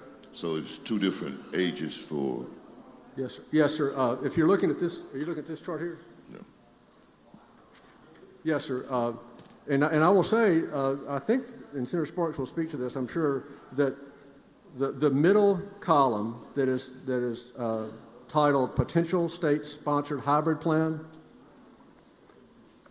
that is the current system. Okay. And what I'm proposing is on the right there, the rightmost column, Pure DB Plan, 1% COLA. So Tier 5, that is the current law, did change the service requirements, and a lot of us heard from our first responders about that. And the purpose of the bill, which I support what the bill is trying to do, is to change the service requirements for people, but it preserves the hybrid plan, which I've discussed why I think it's a bad idea. And after the first year, that 1% compounds. Under my amendment, 1% simple until the retiree turns 65. Okay. 1% compounded after the retiree turns 65. Okay. Would you agree with me that has a lot to do with what you hear people talking about, brain drain and people leaving the state and wanting to keep people here? This has a lot to do with keeping people here. I think it does. I mean, one thing that I have heard in this discussion about PERS is that young people don't really think about their retirement. You know, they don't really expect a pension, and you know, they're not thinking about this. But I think if you start working for the sheriff's department or teaching school when you're 21 years old, and you've seen 9% of your paycheck go into an account for 9 years, when you're 30 years old, you're kind of plugged in to having a retirement. And I think it keeps people, because we have if you have a pension and you have a low standard of living, it's a place you can stay. And my last question. Cost of living, excuse me. Yes, we have a high standard of living, not low cost of living. Would you agree that this Tier 5 has been picked over? I mean, we started with the police and fire, where they wanted now a separate retirement system that goes back to where it was prior to Tier 5. But what we don't talk about, and you briefly talked about it, is the other employees of the state and the county and the city that have no voice. They don't have a lobby that take people out to lunch and to greet them. And the only voice they have is the people, there's 52 people that are in this chamber. Would you agree that we need to consider what's best for them as well? I do agree with that. I mean, we all obviously appreciate our first responders, but as I mentioned, I think there are other people who have very difficult jobs, and they work in mental health facilities, and they work in correctional facilities, and they don't, they may not have the political power. All these jobs are important. One of the great things about our system is everybody's in the same system. Okay, Senator Sparks, what purpose? Just speak on the amendment at the appropriate time. You're right. So does he finish this? I think I'll yield and close after Senator Sparks. Okay, yeah, you will close on your amendment. If there are no questions. I beg your pardon? If there are no questions, Mr. President, I'm happy to yield to Senator Sparks and close after he Yes. makes his remarks. There's no more questions. Senator Sparks, you're recognized.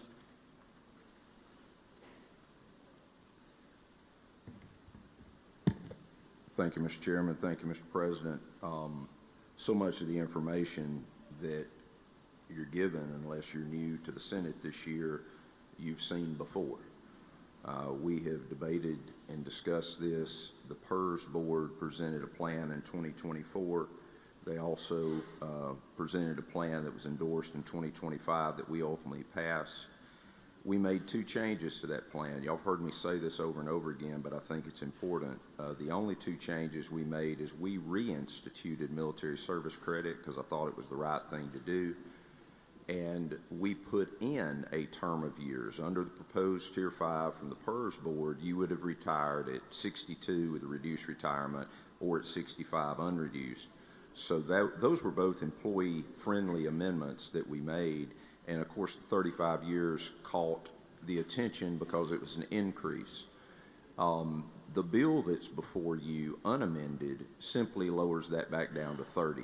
That's exactly what the bill does. It's all the bill does. So everything that we're discussing in this amendment brings us back to last year.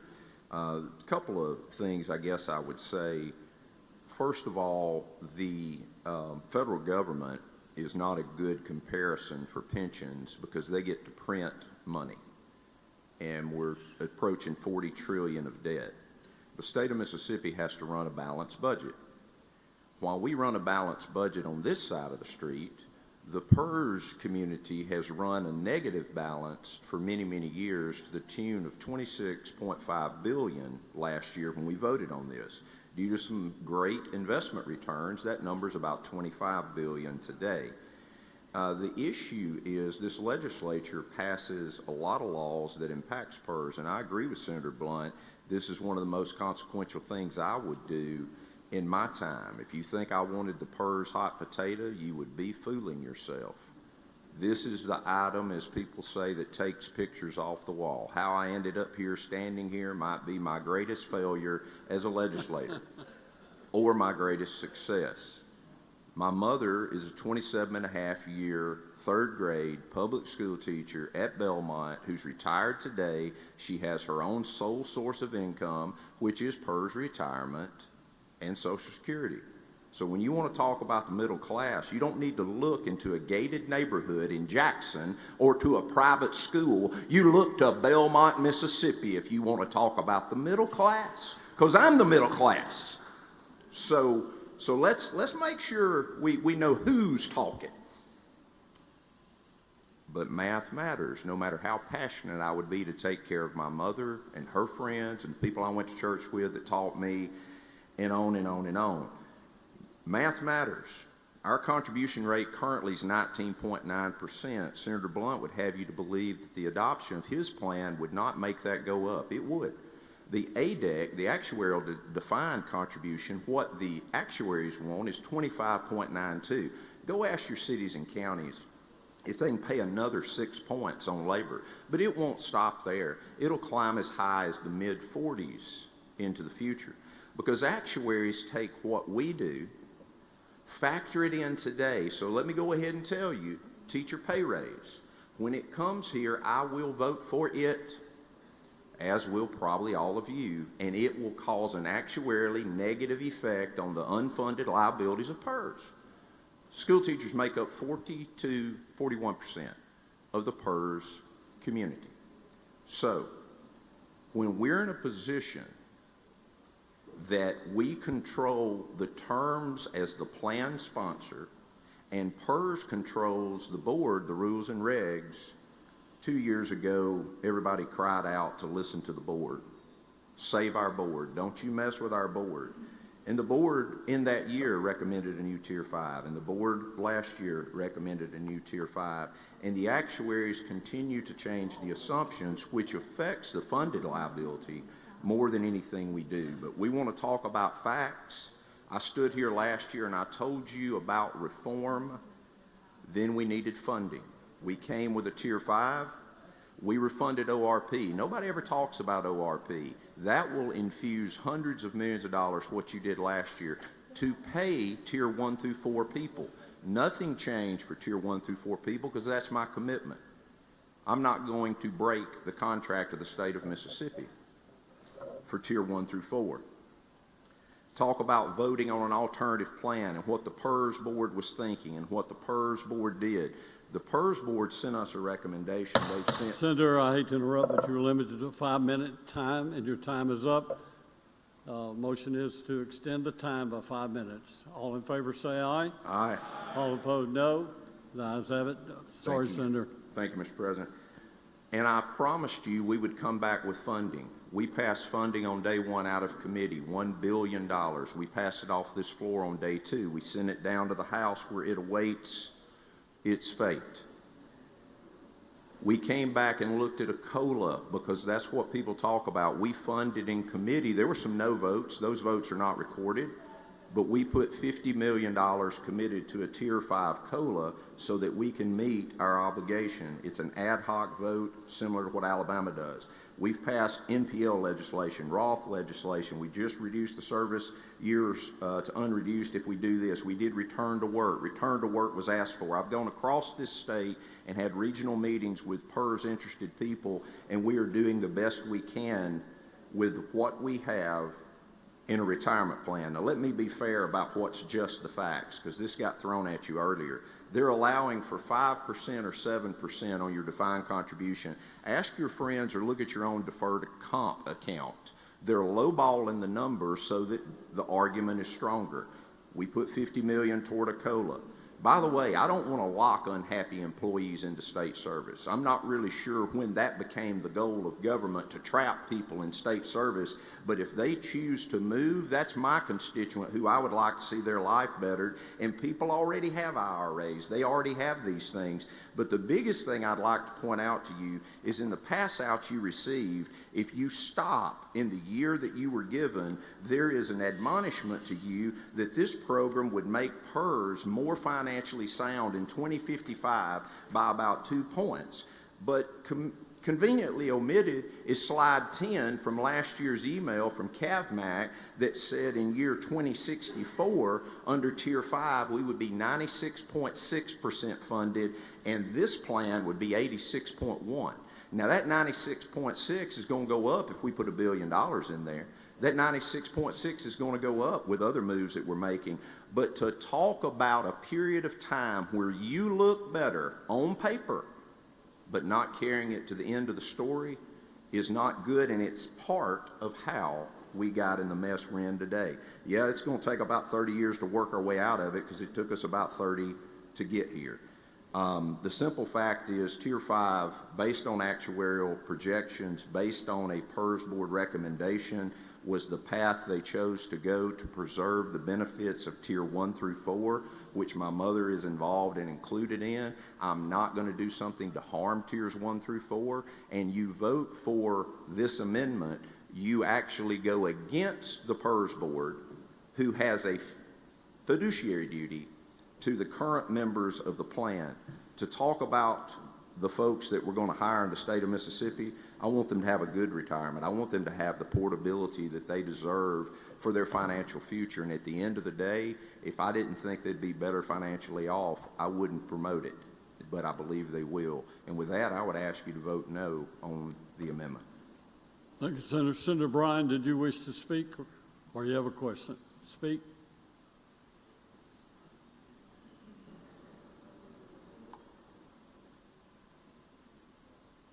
Recognize, Senator.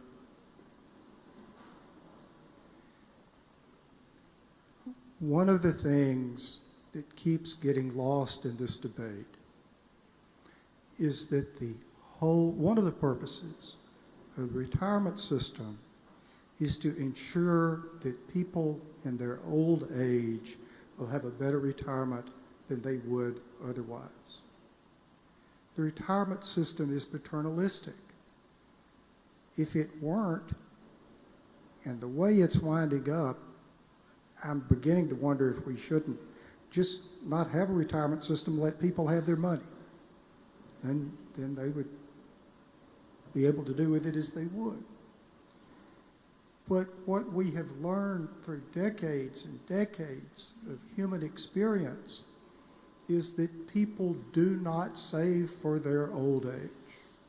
And so in the 50s, the people who are here set up a retirement system to help people in their old age have better retirement. Since then, life expectancy has increased and some other things have changed, and we had this misguided 25-year retirement period. But we still have that problem. If you look at what's getting ready to take place, over and over and over, almost everything we're doing is effectively taking money away from people in their old age and coming up with some system which will allow them to get it and spend it before they reach retirement age. That's what happens with this defined contribution plan, and the money behind it, the money behind all this double talk about defined contribution plans comes from the people that are not getting fees. The fees the retirement system is paying are minuscule compared to the fees you can get if you pick off one retiree at the time. That's where the money's coming from. That's where all the experts are coming from. That's where all the so-called scholarly articles and all of this are coming from, is from a financial industry that can't stand it, that there are people that have got some retirement and they're not getting fees from it.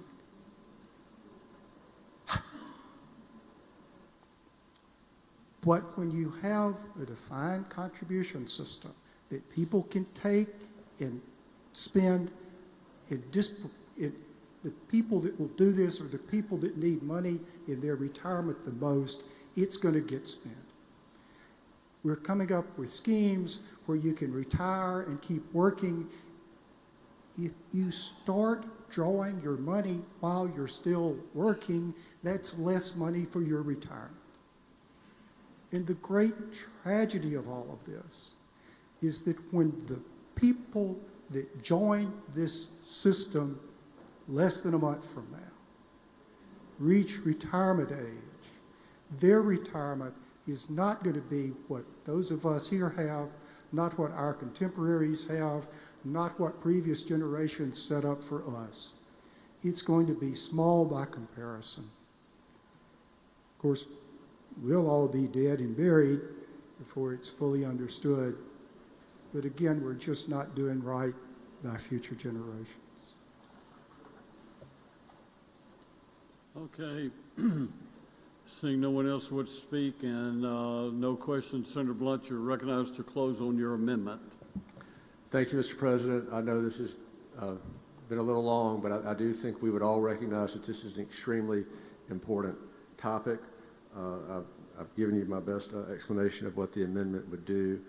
It's better for the employee. I believe it helps give our employers the ability to hire and retain a workforce, and it's financially responsible. I move adoption of the amendment. Seeing no questions, Senator moves for adoption of the amendment. We're voting on the amendment. Senator Bryan, do you wish to be recognized? Roll call. Call the roll. Oh, 6 or more stand. I'm sorry. Yeah. Sufficient number. Call the roll.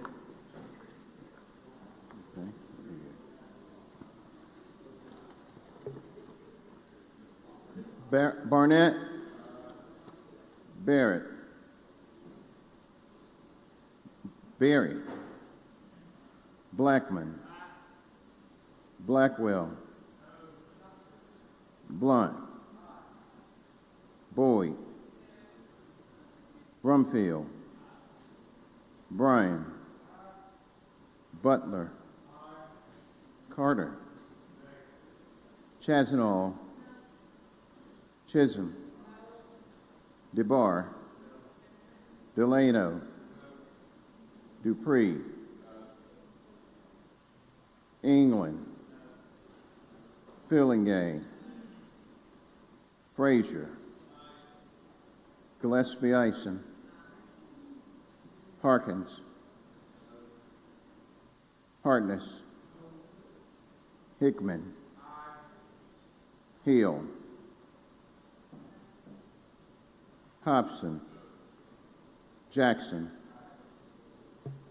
Johnson, Kirby, Ladner, McCon, McClendon, McMahon, Michelle, Mumford, Norwood, Parks, Pope, Rhodes, Seymour, Simmons of the 12th, Simmons of the 13th, Sparks, Suber, Tate, Taylor, Thomas, Thompson, Turner Ford, Whaley, Wiggins, Williams, Younger, Barrett, Berry,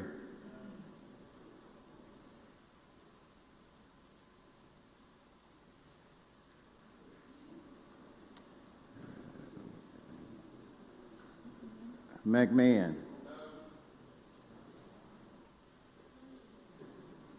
Tate,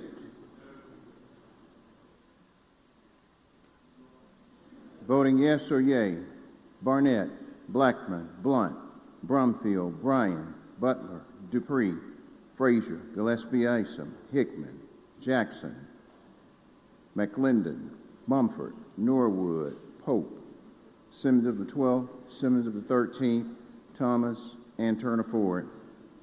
Voting no or nay: Barrett, Berry, Blackwell, Boyd, Carter, Chazanall, Chisholm, DeBar, Delano, England, Fillingay, Harkins, Hartness, Hill, Hobson, Johnson, Kirby, Ladner, McCon, McMahon, Michelle, Parks, Rhodes, Seymour, Sparks, Suber, Tate, Taylor, Thompson, Whaley, Wiggins, Williams, and Younger.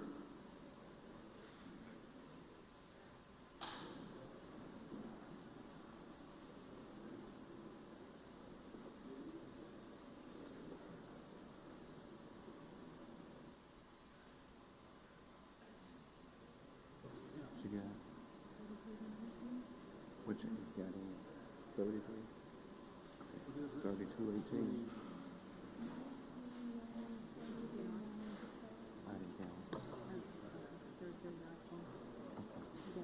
Okay, by a vote of 19 yeas, 33 nays, the amendment has failed. Now for amendment number two. Number two, Senator Barnett.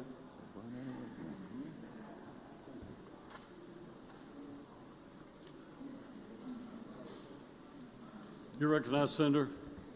Thank you, Mr. President. I have an amendment to Senate Bill 2909, and I don't know if it's on there where you can see it or not, but if you can go to lines 135 on the amendment, we'll explain the amendment.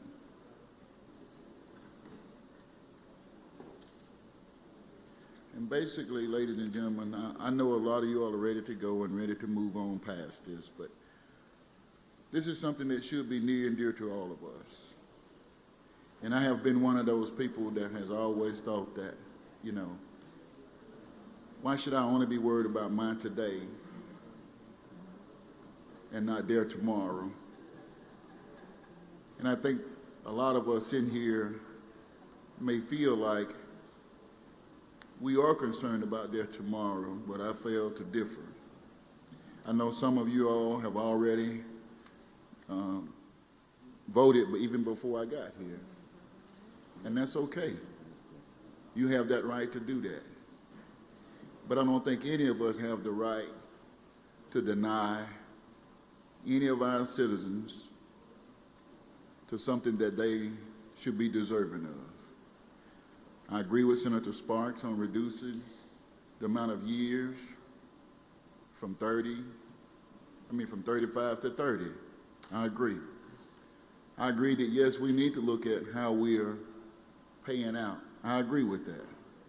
But what I do not agree with is the fact that today, if I decided to leave this body and retire from the state of Mississippi, I am guaranteed an extra check at the end of the year, which some of us call the 13th check. But why shouldn't I be concerned about those individuals who's going to come after me, after March 1st, be entitled to some of the same benefits that I'm entitled to? Why shouldn't that matter to us? Why is that not important to us? How could we say today that it might be my nephew or your niece or your son or your daughter who may find themselves working in the public service for the state of Mississippi? Who's to say that this won't happen? But again, I know some of you have already decided how you're going to vote, and again, that's fine. But ask yourself, how do I go home and tell these future generations that you didn't matter that much to me today? And that's why I voted like I did today. All my language is doing is asking that at the end of their career, which may be 30 years, and I hope they do stay and work that long. I hope that they are dedicated to the state of Mississippi for that long, in whatever area they may be serving in. But if we, or those of my age, and those who have had enough time and can retire with an additional check at the end of the year, I feel like they should be entitled to a check at the end of the year also. Now, I do understand that we are paying out a lot to some at the end of the year for that 13th check. And my language just basically says that when these people retire, there is money there for them to be able to use, and that amount is capped at $20,000. Some may disagree. But I think any additional funding to let them know that we are concerned about your future is better than saying that you have nothing other than a 401k that we're asking you to invest in. This is what my language does. This is what the language in this amendment does. And for some say, well, we can't afford that. Well, we're not talking about somebody that's going to retire tomorrow and start these benefits. We're talking about future generations. These people are going to have to work 30 years before they start to receive these benefits. Are we going to say right here today that in 30 years we can't afford to pay these benefits in 30 years? I think we will be able to position ourselves to be able to handle that. I think they need to know that somebody today is concerned about their tomorrow, and that's the 52 members that are here today. Again, I'm sure that some may have already decided how you're going to vote, and that's fine. But ask yourself, how am I going to really explain this to people that I'm trying to encourage that Mississippi is a great place to work? Even if you work in the public sector, it's still a great place to work. But how do we keep people wanting to come and work in the public sector? By telling them that I can't guarantee, or this is all you're going to get when you retire. None of us takes a job in the private sector without some guarantees. None of us. So why should we expect our future people to come in and take a job with the state of Mississippi without the same guarantees that we was promised? I know this is less, but at least a guarantee to say, hey, we thank you, we appreciate you for the job that you have done, and here is how we want to show our appreciation for you. Mr. President, that's the explanation of my amendment, and I open myself up for any questions. I see no questions. Senator Sparks, you wish to speak on the amendment? Thank you, Mr. President, and thank you, Mr. Chairman, for your amendment. I understand that, I believe I understand the reason for your amendment in putting a cap on some future COLA. Many people have talked about putting a cap on Tier 1 through 4, and while it may make mathematical sense, I cannot violate the terms of the contract of the agreement that we've made with people in Tiers 1 through 4. So I have never offered something that would cut the benefits of people in Tier 1 through 4. As I understand the amendment on the board, it would put a cap on future Tier 5 retirees with a COLA. You made the reference to 13th check. I always try to tell people, please don't use that. The reason it's called a 13th check is that before 1999, the PERS board had to vote based on the health of the system, inflation, and other factors annually for a COLA. And then you didn't know if you were going to get a COLA, and so if the board voted for a COLA, you did get, in fact, a 13th check. That's why it's referred to.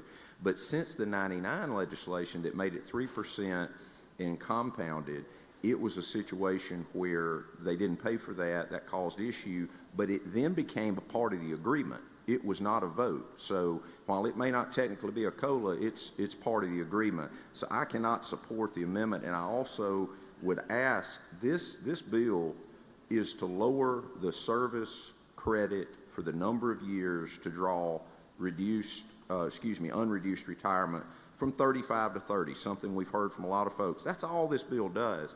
COLA's not in this bill, and Mr. President, I would ask, is this germane to the actual bill that's before us talking about a hypothetical future COLA? We're only talking about years of service right now.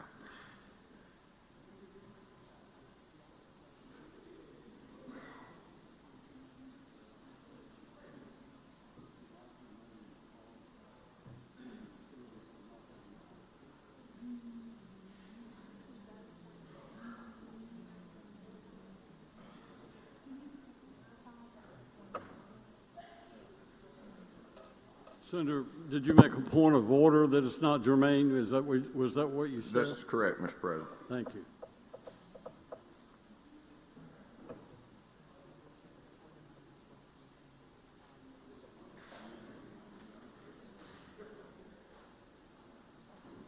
Thank you, Senator. The point of order that's not germane is well taken. The amendment is not germane to the bill. One's dealing with service, the other one's talking about amounts. Thank you. Thank you, Mr. President. If there are no more questions, I would move for passage on the afternoon roll call. Seeing no further questions. Well, we got to, no, yeah, it's not germane, so we don't have to vote. Okay. Any other questions? Use to the afternoon roll call. Is it, one question before, is this committee sub or original? We've adopted the committee sub. We adopted the committee sub. Then I would move for passage on the afternoon roll call. There you go. Use of the afternoon roll call has been suggested for final passage. Any senator object? Any senator wish to be recorded as voting no?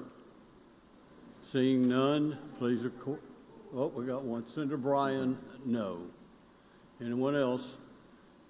Seeing no others, please record all others present by the use of the afternoon roll call as voting aye, and the bill has passed. Thank you, Senator Sparks. Thank you, Senator Harkins. Okay, we go back now to item, was it 47, I believe? 49. Oh, okay, item 49, Senator Barrett. Thank you, Mr. President. I ask that we skip items 49 and 50 and that they retain their place on the calendar, that we go to item 51, Senate Bill 2594, and ask that the title be read. There's no objection. We'll pass and retain items 49 and 50. Go to item 51, Senate Bill 2594, and ask the title be read. Senate Bill 2594, Mississippi Antiquities Law, amend to provide certain exemptions for universities and colleges. Senator, usual motion. Yes, sir, Mr. President. I'll make the usual motion. Senator makes the usual motion. All in favor say aye. All opposed, no. The ayes have it. Mr. President, I ask that that Senator Bart Williams be recognized to explain the bill. Senator Williams, you're recognized to explain. Thank you, Mr. President. Thank you, Mr. Chairman. After that, it's going to take me a minute to get back on this bill, so bear with me. As many of you know, probably all of you know, the Public Property Committee has a tour that goes around that several of the members on that committee and maybe a couple others will go around touring our universities, our community colleges, and other state assets that we've got.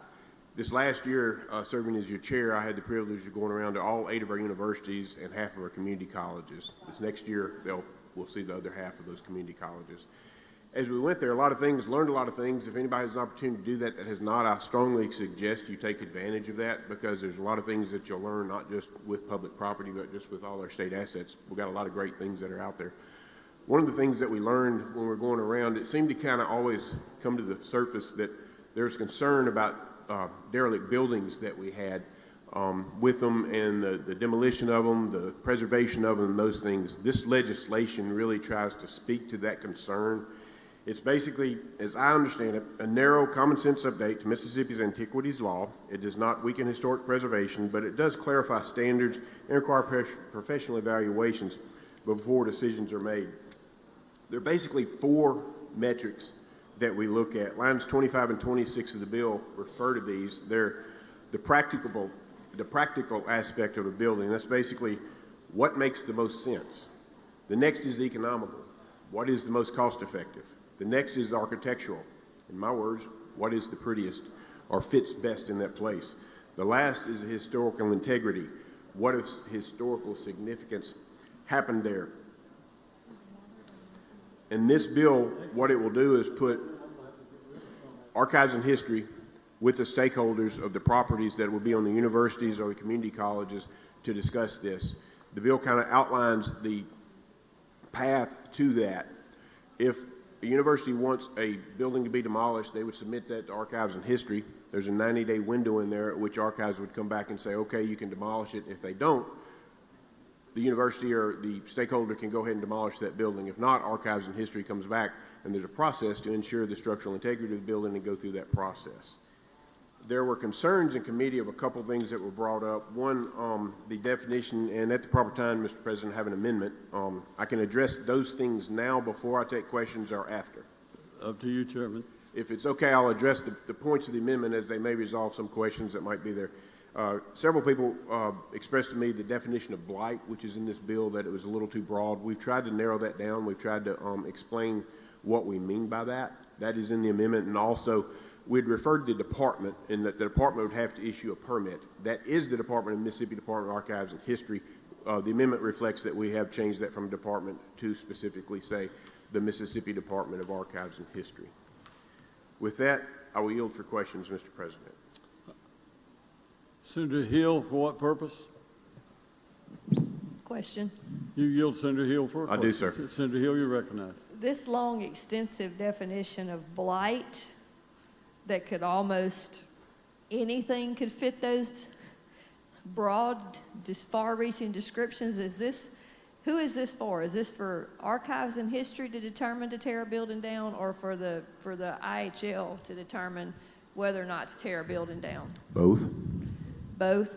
And it only serves for these definitions to take place on college campuses, or are these anywhere in the state? The intent is for it to be IHL and community colleges. So just on those campuses, IHL and community colleges. I mean, this is like the broadest definition that Yes, I could ma'am. ever dream up of blight. The amendment narrows that, so at the proper time, we'll put the amendment on the board. And if there's still concerns, I'm agreeable to work with this definition as we go through the process. The intent, let me be very clear, and some things I probably should have said that I should have said. The intent is not to make it easy to tear down buildings that need to be preserved. As I went through this process of going on the tours, the people at Archives and History, our director, our incoming director, they are great at what they're doing. They do a tremendous job. The board and the people that I've interacted with, and I in no way want to imply anything different. We've had situations where stakeholders weren't in the room. We've had universities and colleges that didn't come in with a master plan as they should have, which delayed the process. A lot of times, this puts the stakeholders together. That hasn't always happened, and I think that's the gist of this bill. It is not my intention with this legislation to open this up to be able to tear down anything anybody wants without oversight.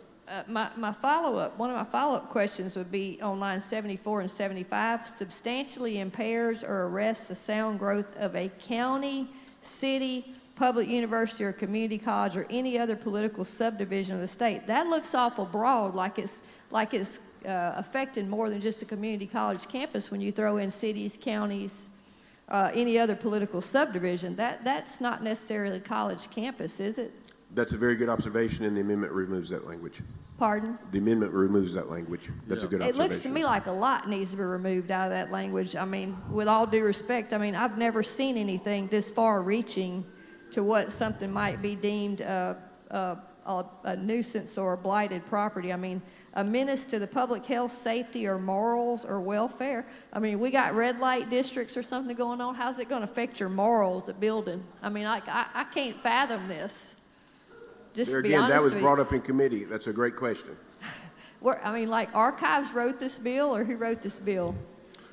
Hey, look, I'm not shooting the messenger. I promise you, No, Senator. I'm not the messenger. I'm the one that needs to take ownership of this. You're looking at him. Yeah, I mean, like this No. is like this needs a total overhaul. Would you agree to that? Well, let's go to the amendment and look at that, and then revisit Okay. if you allow me to do that. We'll look at your amendment. Thank you. Senator, you're recognized to explain the amendment. Is the amendment on the screen? Yes. As I mentioned, and Senator Hill's done a very good job of illustrating, the original definition was very broad. This does lighten that up. I can read it, and we can break it down here if you'd like to do that. As I've mentioned, as this goes through the process, I'm committed to work on this definition and get everyone satisfied with it. We do not intend to have it so broad that it's easy to demolish anything that you want. Senator Seymour in committee had a question about moral and welfare, and if you'll look at lines 18 through 21, I'll read that. We're trying to address that more specifically. For the purposes of this paragraph, factors considered detrimental to the public health, safety, morals, or welfare shall include, but are not limited to, including prostitution, trafficking, and substance abuse. I know that we've had other public property bills up here this session we're talking about. We don't want to sell a public property and then replace it with one of these type of entities. I think Senator Hill's back. Senator Hill, question? First, could they roll back down on the amendment Okay. to the first part of it? Okay. Okay, so you strike the definition for blight, but you're replacing it with the following. You still have that language in there where it says on lines 13 and 14, substantially impair or arrest the sound growth of a county, city, public university, community college, or any other political subdivision of this state. So you still got that broad language even in the amendment. If we have language broad enough that this applies outside of community colleges and universities, then we need to tighten that up. I admit mean, that. I would think that if you're talking about universities, you would not have that language in there that throws it into a political subdivision, a city or a county, if it's, if it's only talking about university property. Thank you. Understood. Senator Dupree, what purpose? question. Do you yield, Senator Dupree, for a question? I do, yes, sir. Senator, you're recognized. I've dealt with blight as a mayor, and what I understand this amendment to say, it defines blight as also affecting the growth and all the other things that you have, all the other adjectives of towns and cities because of its condition.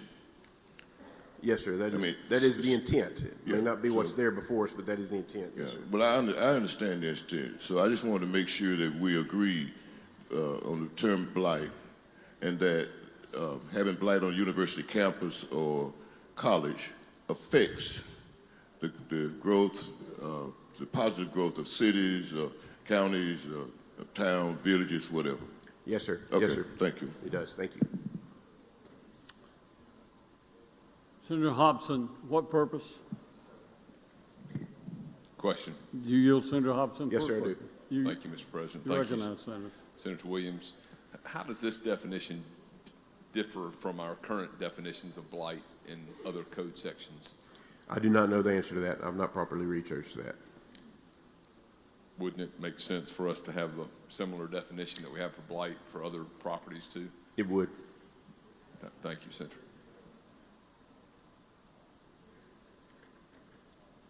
Okay, no further questions. If we're on the amendment, we're on the amendment. I would move that we adopt the amendment. Motion is that we adopt the amendment. All in favor say aye. Aye. All opposed, no. The ayes have it. The ayes have it. Amendment's adopted. Now, Senator. If there are no further questions, the concerns that are here will be addressed as we work through this system, I would request use of the afternoon roll call for passage. Okay, we have Senator Harkins. Question. You yield, Senator Harkins.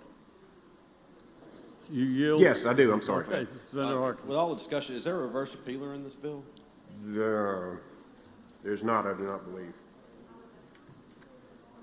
Would you think it would maybe a good idea with all the discussion around what the definition of blight is? If we have different definitions in different sections concerning blight, I know we've addressed blight recently with several bills.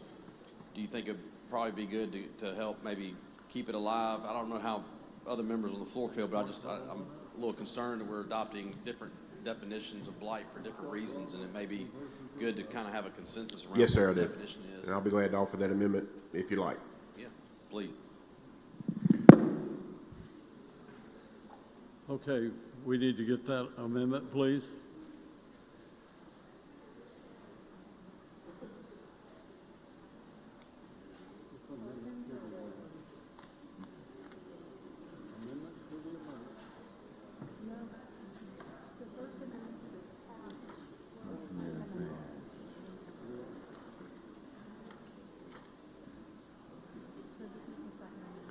The amendment on the screen is a second amendment on the bill. It is to add a reverse repealer. If there are no questions, I would move passage of the amendment. Senator Derek Simmons, you pass? Okay. No questions. All in favor of the amendment say aye. All opposed, no. The amendment is passed. Senator Williams. If there are no further questions on the bill, I'd request usage of the afternoon roll call for final passage. The senator suggests you use the afternoon roll call final passage. Any senator object? Anyone wish to be recorded as voting no? Senator Blunt, Senator Hill, Senator Seymour, Senator Bryan, Senator Chisholm. Anyone else? Seeing no others, please record all others present by the use of the afternoon roll call as voting aye, and the bill is passed. Okay, we'll go to the next item, which is 52. You want to pass and retain, or you take that one, Senator? I would like to call up item 52 and have the title read.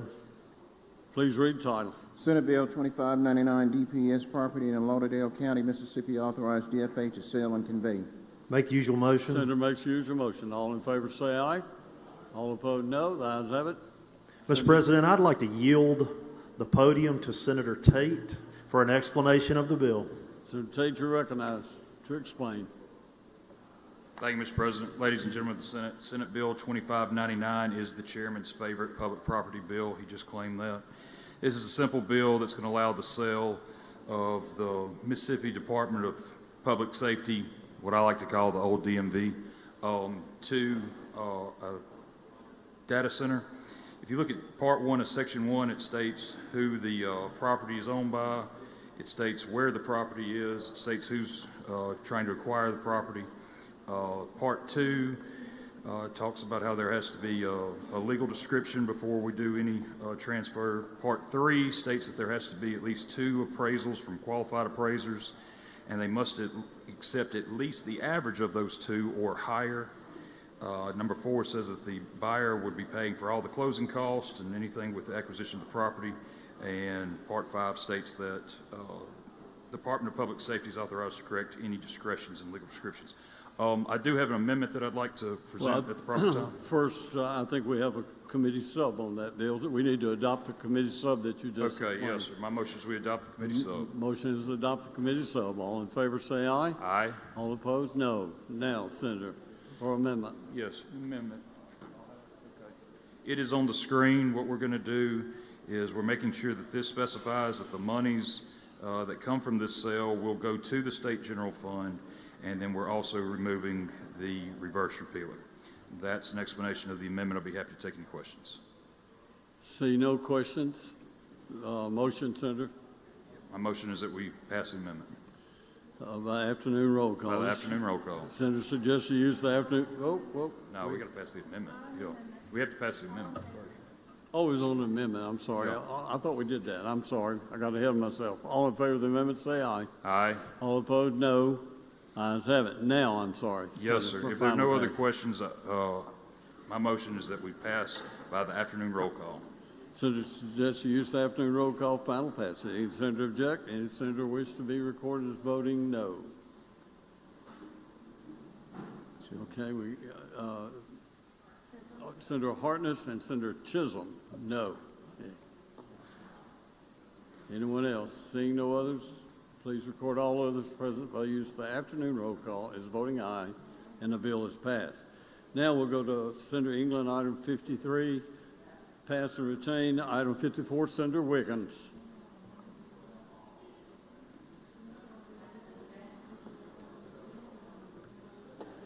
Hey, Senator Hobson. Thank you, Mr. President. Go to item 54, call that up, ask the title be read. Please read title. Senate Bill 2135, jury qualifications. Clarify qualified electors must be active voters to be competent jurors. Make the usual motion. Senator makes the usual motion. All in favor say aye. Aye. All opposed, no. The ayes have it. Senator Wiggins. Thank you. This is a simple bill. It is simply addressing language to clarify a court case that came out about who a qualified elector is, and in line number 9 in the bill it says qualified elector designated as an active voter in the statewide election management system in SIMS, and that clarifies the court case. And everything else that you see in there is current law. And then, Mr. President, I do have an amendment. I'm happy to answer questions, and then we go to the amendment. We've got a question. Senator Blunt, for what purpose? Question. You're recognized. Thank you. You yield, Senator? I do. Thank you, Mr. President. Senator Wiggins. Common gambler or habitual drunkard? Hence our, well, it's funny you say that, because that's actually, believe it or not, is asked every single time in a juror, and you're allowing me to explain my amendment at this point. Okay, and sure. yes, the judges read out if you're a drunkard and a common gambler, and everybody laughs and giggles and all that, so my amendment, our amendment will take care of that. Okay, that's language from like 1922 or something like that. Well, I'm kind of being funny, but I do want to see your amendment. But, you know, it is down on, we do have that down on the coast, so we just had to make sure that us coast people can still serve as jurors. No one knew you would get Thank you, Senator Wiggins. Just wanted to make sure. Thank you, Senator Blunt. Seeing no questions, Senator Wiggins, you're recognized for your amendment. Thank you. And I do have the amendment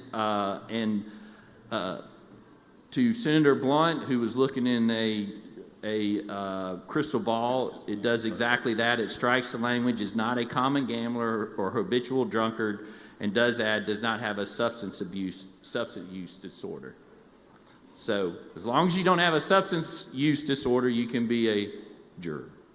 And if there's no questions, Mr. President, I would move to adopt the amendment. Seeing no questions, the motion is to adopt the amendment. All in favor say aye. Aye. Opposed, nay. The ayes have it. Now, Senator, you're recognized for final passage. My motion would be to use the afternoon roll call for final passage. Senator requests use of afternoon roll call for final passage. Is there anyone who objects to this procedure? Any senators who wish to be recording as voting no? Seeing none, Mr. Clerk, please record all present on the afternoon roll call as voting aye, and the bill passes. Mr. President, I ask that that items 55 and 56, we pass those. They retain their place on the calendar, and we go to item 57, call that up, ask the title be read. Senator requests that we pass and retain items 55, 56, call up item 57, Senate Bill number 2031, and he asks that the title be read. Please read the title. Senate Bill 2031, age majority revised. Make the usual motion. Senator makes the usual motion. All in favor say aye. Aye. All opposed no. The ayes have it. Senator Wiggins. Thank you, Mr. President. We have passed this bill, I think, on 2 other prior occasions. Other states have this law already in place. When I say other states, I'm talking about pretty much every other state. And in Mississippi, you're a minor till you're 21. This simply lowers the age to 18 in civil matters. It doesn't change any of the criminal items that may deal with the ages, and that's what it does, and be happy to answer any questions. Senator Hill, for what purpose? Question. You yield, Senator Hill. I do. Senator Hill, you recognize. So this doesn't change the age of 21 for purchasing alcohol and that type of thing, does it? No. So what is this typically for? I know that I passed a bill that allowed 18-year-olds to own property, sign leases a couple Right. of years back. Is this for child support, or what is this basically for? So I'm going to give you, for instance, and actually this bill helped pass what you're talking about that dealt with property. And in short, like if you're if you're 19 in Mississippi, you actually can't enter into a contract. You can, but it's voidable. And what this does is it lowers it to 18. We have people, people can serve in the military, can do that. Other items are like if you get certain funds or something like that, you're a minor until you're 21, which requires going into court and doing a whole bunch of things. This allows you, if you're 18, to be able to handle those items. So it's really just where, in the one that we addressed, there was owning property and signing leases and contracts. signing leases and contracts that At are 18. actually voidable because you're 19 and not 21. We changed that. This is doing the same thing in other areas throughout the code. I guess my question is, if a kid's in college now, they can get child support till they're 21 from whomever, the custodial parent. So would this lower that to 18 for child support?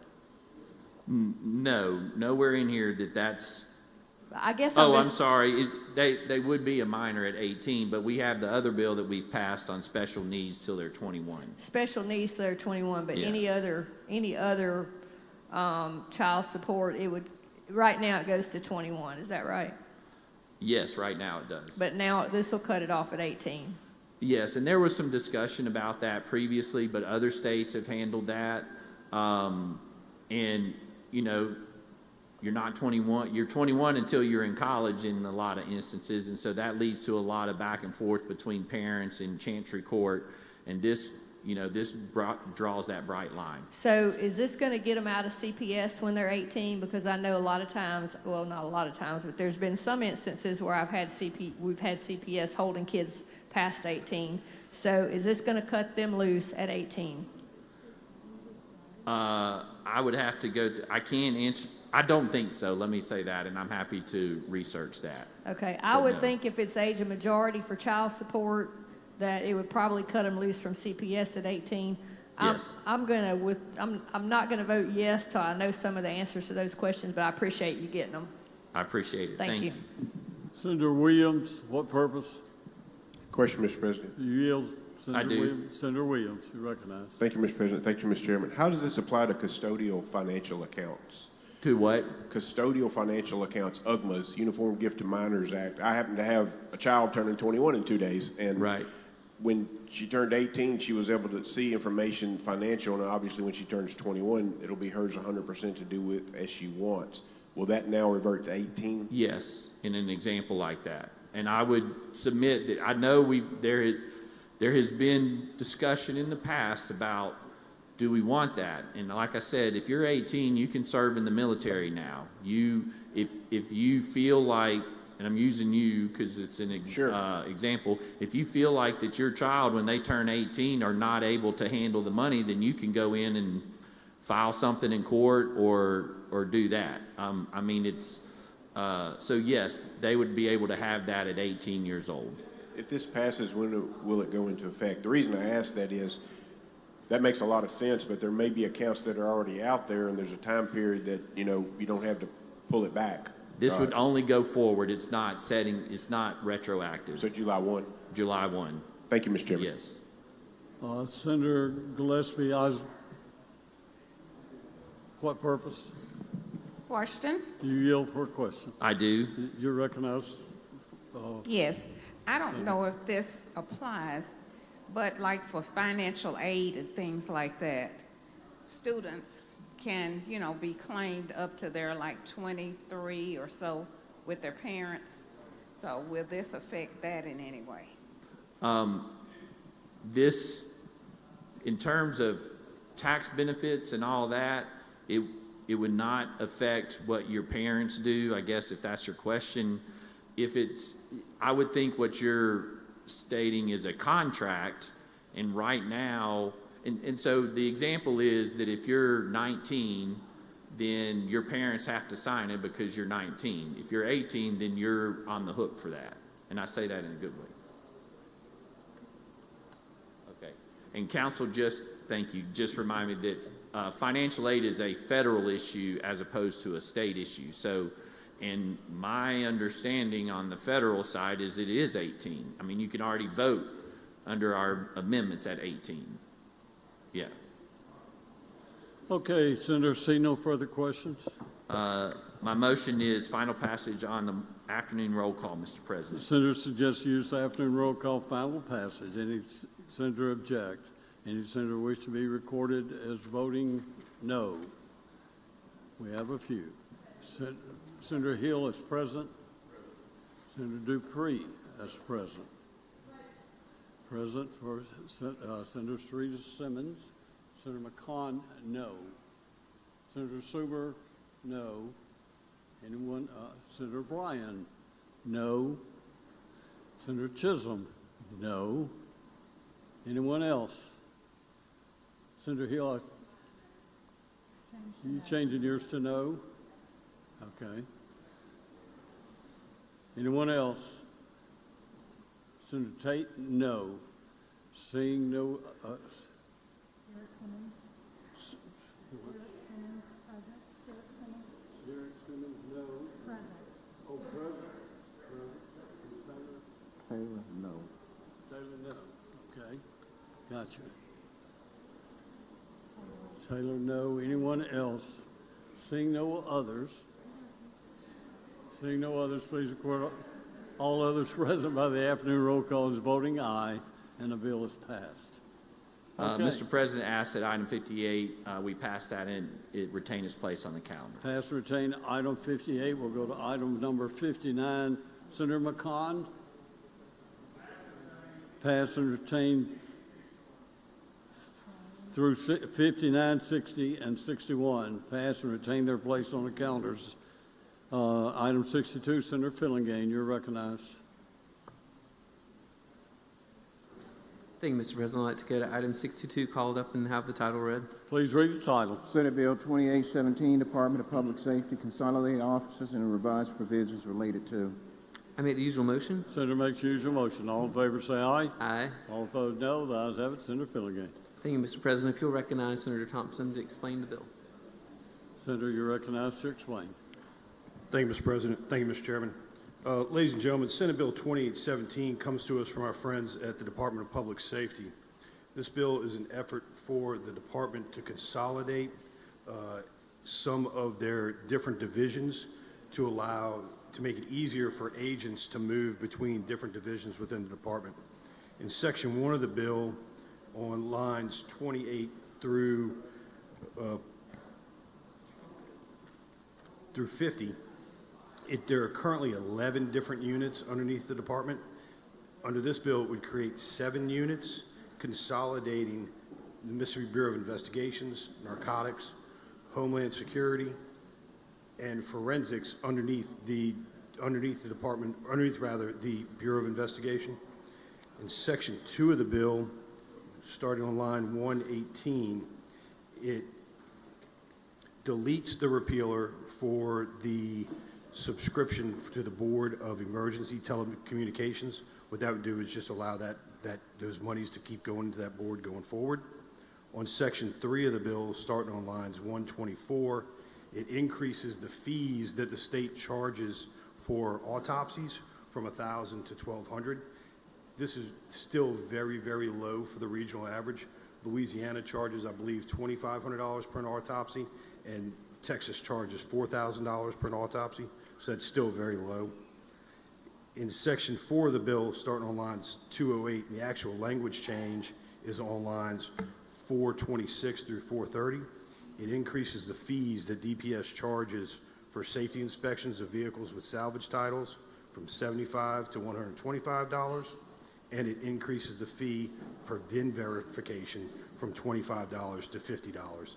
Currently, the department expends about $900,000 on the salvage title safety inspections. This fee increase would simply get them to a break-even point. And the remainder of the bill at Section 5 brings forward different code sections concerning the powers of the Highway Safety Patrol Office, the authority of the Commissioner, and the qualifications and eligibility of the agents for the Bureau of Narcotics for possible amendment, and so we avoid a point of order on the other side for amendment by reference. Mr. President, that's a brief explanation of the bill. Happy to answer any questions. Senator Derek Simmons, what purpose?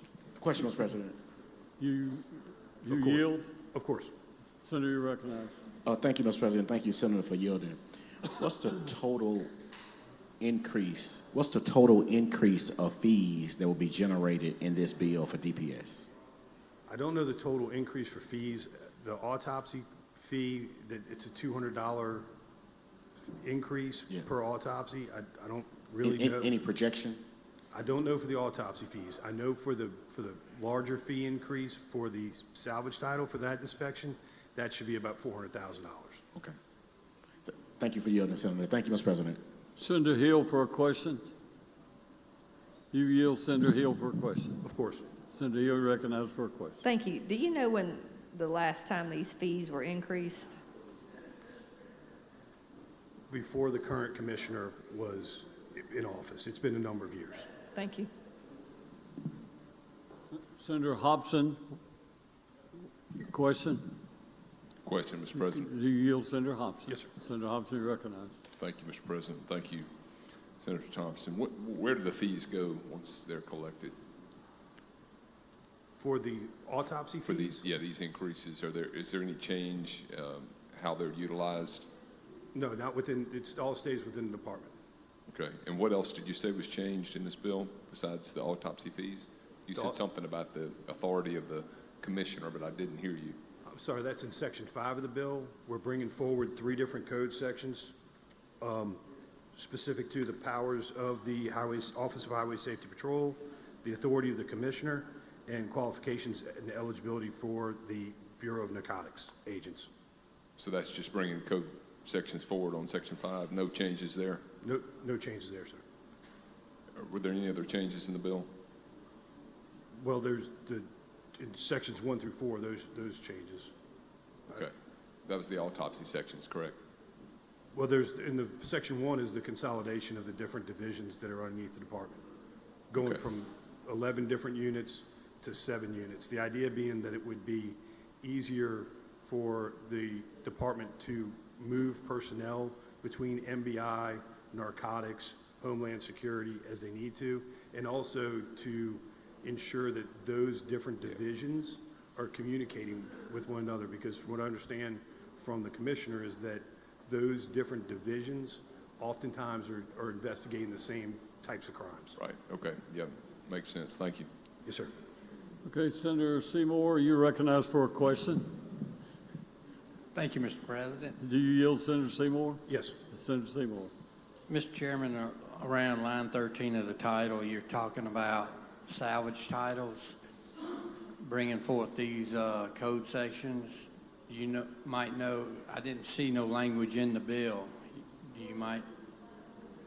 Yes, sir. It's in section 4 of the bill on lines 426 to 430, thereabouts. I'm looking at the deleted text version. It increases the fees that DPS can charge for the safety inspection for those vehicles with salvage titles from $75 to $125. The department's just trying to get to break even on those inspections. Thank you, Mr. Chairman. Yes, Senator Derek Simmons, what purpose? Question, Mr. President. You yield for a question. Last one. Yes, Senator. He yields, I think. Senator.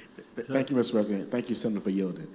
Mr. Chairman, I think you said sections 1 through 4 that dealt with the consolidation of 11 divisions to 7. Is that correct? It's just in section 1. In section 1? Yes, sir. Will any pens be deleted? No, sir. Okay, so we don't anticipate anybody losing their jobs? No, sir. All right, thank you. Thank you, Mr. President. Thank you, Senator. All right, see no further questions, Senator. A motion? Motion will be for final passage on the afternoon roll call. The senator suggests use the afternoon roll call final passage. Any senator object? Any senator wish to be recorded as voting no? Senator Turner Ford, Senator Barrett, Senator Chisholm. Anyone else? Senator Hartness? No. Anyone else? No. Seeing no others, please record all others present by the use of the afternoon roll call as voting aye, and the bill has passed. Now we'll go to item 63, Senator Sparks. Pass and retain item 63, 64, 65, 6, and 7. Pass all those, and we'll go to item 68. Senator Delano, you recognize.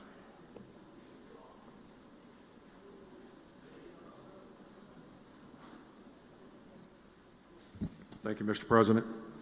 I'd like to go ahead and call up item number 68, Senate Bill 2263. Have the title read, please. Please read the title. Senate Bill 2263, law enforcement officers of the Department of Marine Resources require probable cause to board or stop a vessel. I'd like to make the usual motions. Senator makes the usual motion. All in favor say aye. All opposed no. The ayes have it. Senator Delano. Thank you. I'd like to recognize the senior senator from Jackson County to handle the bill. Senator England, you're recognized to explain. Thank you, Mr. President. Thank you, Admiral Delano. Ladies and gentlemen, the short title of this bill really explains exactly what we're doing here. This requires officers, law enforcement officers from the Department of Marine Resources to have probable cause before they can stop or board a vehicle. Very simply, that's what this bill does, and I'm happy to answer any questions. I see some microphones getting ready before I make my motion. I believe Senator Williams. Do you have a question, Senator Williams? A question? Yes, question, please. Do you yield, Senator Williams? I do, yes. Senator Williams, you're recognized. Thank you, Mr. Chairman. Thank you, Mr. President. What is the change we're making and why?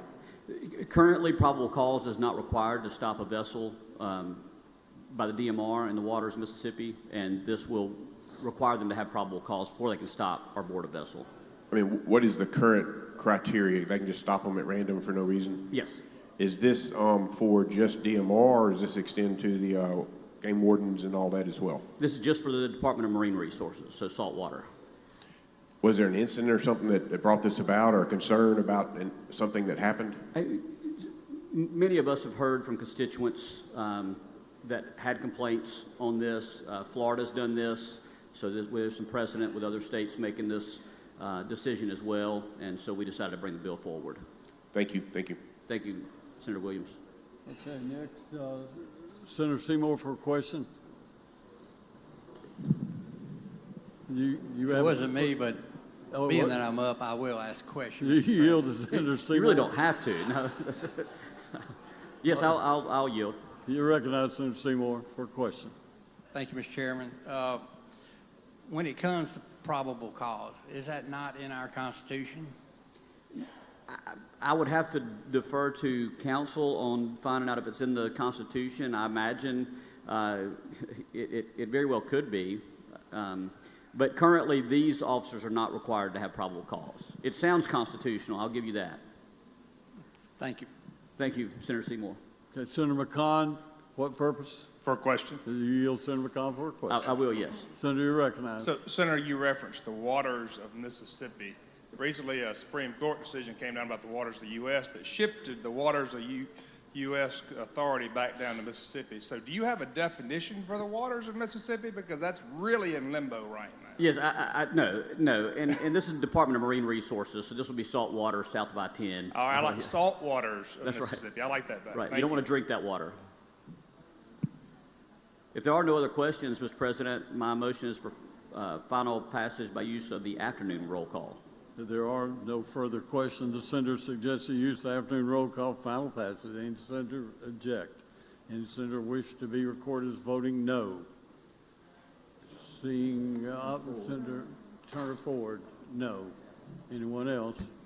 Seeing no others, please record all others present by the afternoon roll call as voting aye, and the bill is passed. Senator Delano.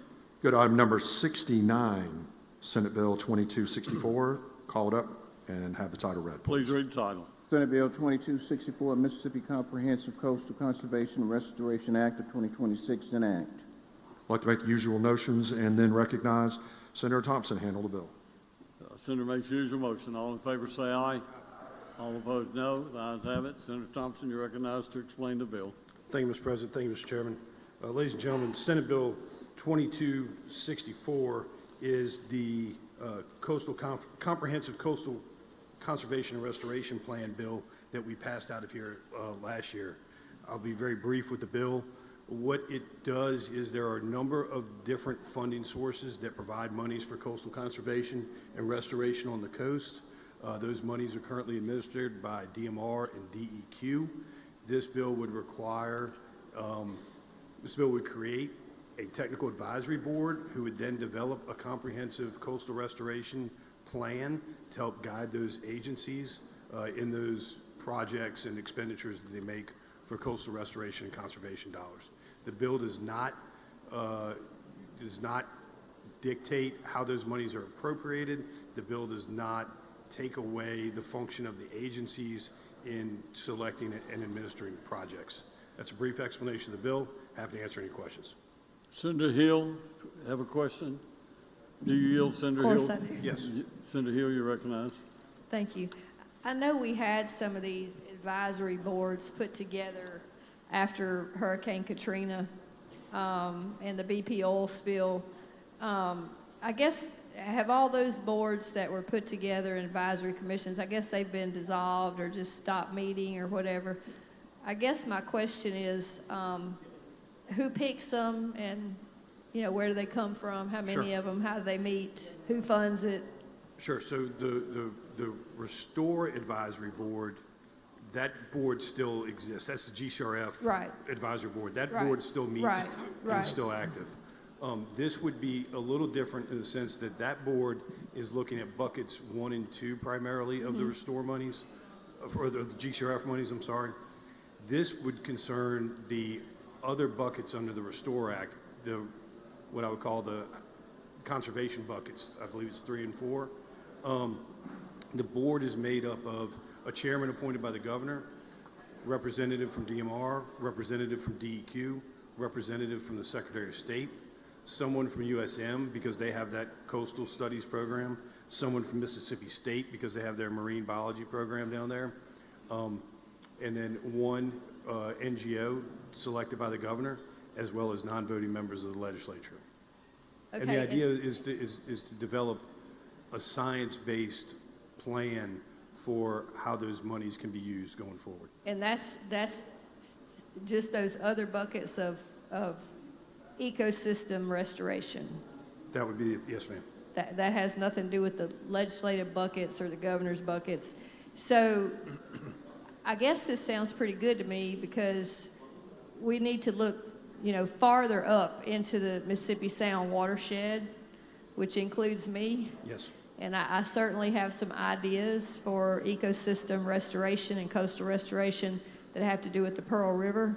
So I would hope that maybe, when we get this board together, maybe we could, some of us meet with them and talk to them about our concerns, even though we're not on the board, just to bring some information to the table to them. Yes, Senator.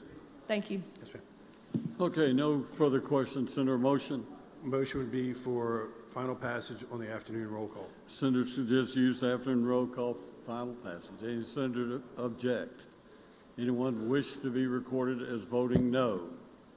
Seeing none, please record all present by the use of the afternoon roll calls voting aye, and the bill has passed. Senator Delano.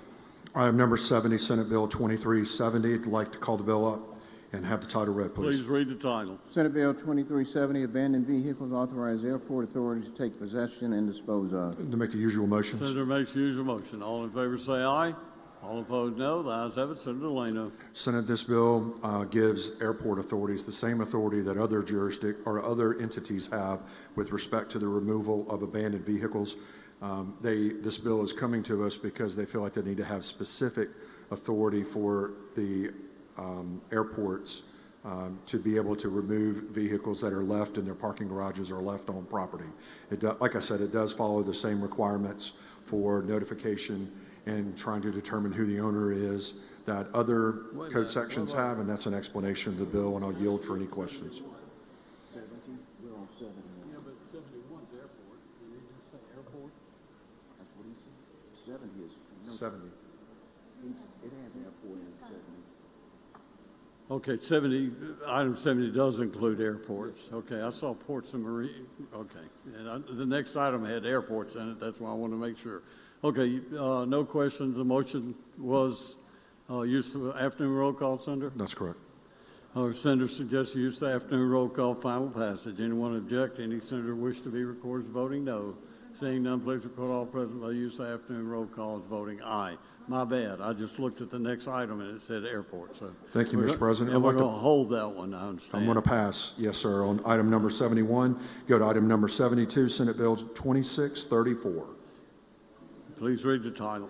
Senate Bill 2634, Department of Marine Resources, authorized payment of resource unit for special need events. I'd like to make the usual motion. Senator makes the usual motion. All in favor say aye.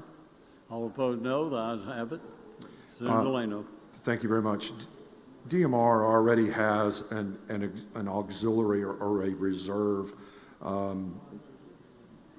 law enforcement community that they use during special events. However, it is currently done with no pay and no type of payment at all to those agents. What we're allowing them to do now is to create a special fund, which there's no money being appropriated to it, but it's a special fund that would allow for those reserve officers to be paid during special events. In many of those cases, there are funds from either federal programs or municipal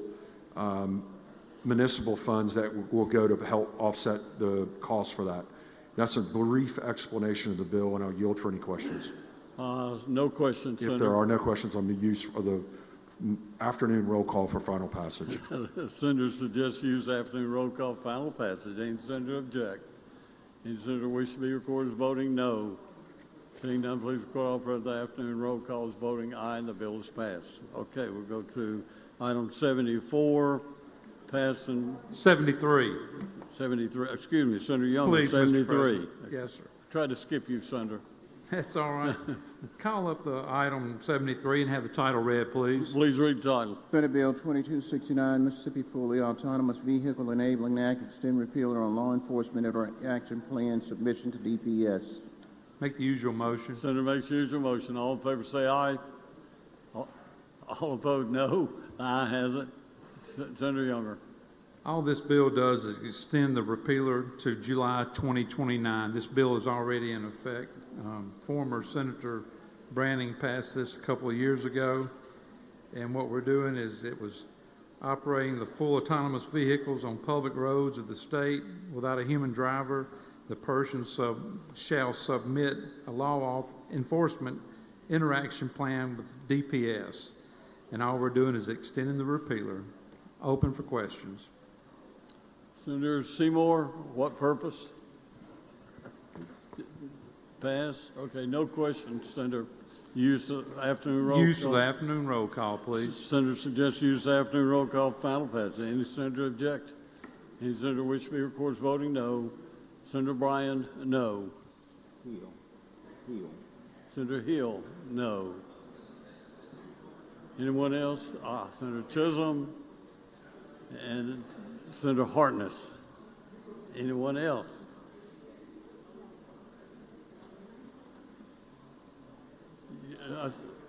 Chisholm, no, right? And Hartness, no. Yeah, I said that. Yeah, okay. Anyone else? Tate, no. Anyone else? Seeing no others, please record all others present. Use the afternoon roll call voting aye, and the bill is passed. Okay, we go to the next item after it'll be item 74. So we'll pass. Senator Younger, pass and retain that. Go to Senator Barr, item 75, pass and retain. Senator Wiggins. Senator Wiggins, pass and retain. Senator Blunt, item 77. Senator Blunt will pass and retain that item. 78, Senator Barnett. Senator Barnett, pass and retain. Senator Blackwell, item 79, pass and retain. Senator Johnson, item 80.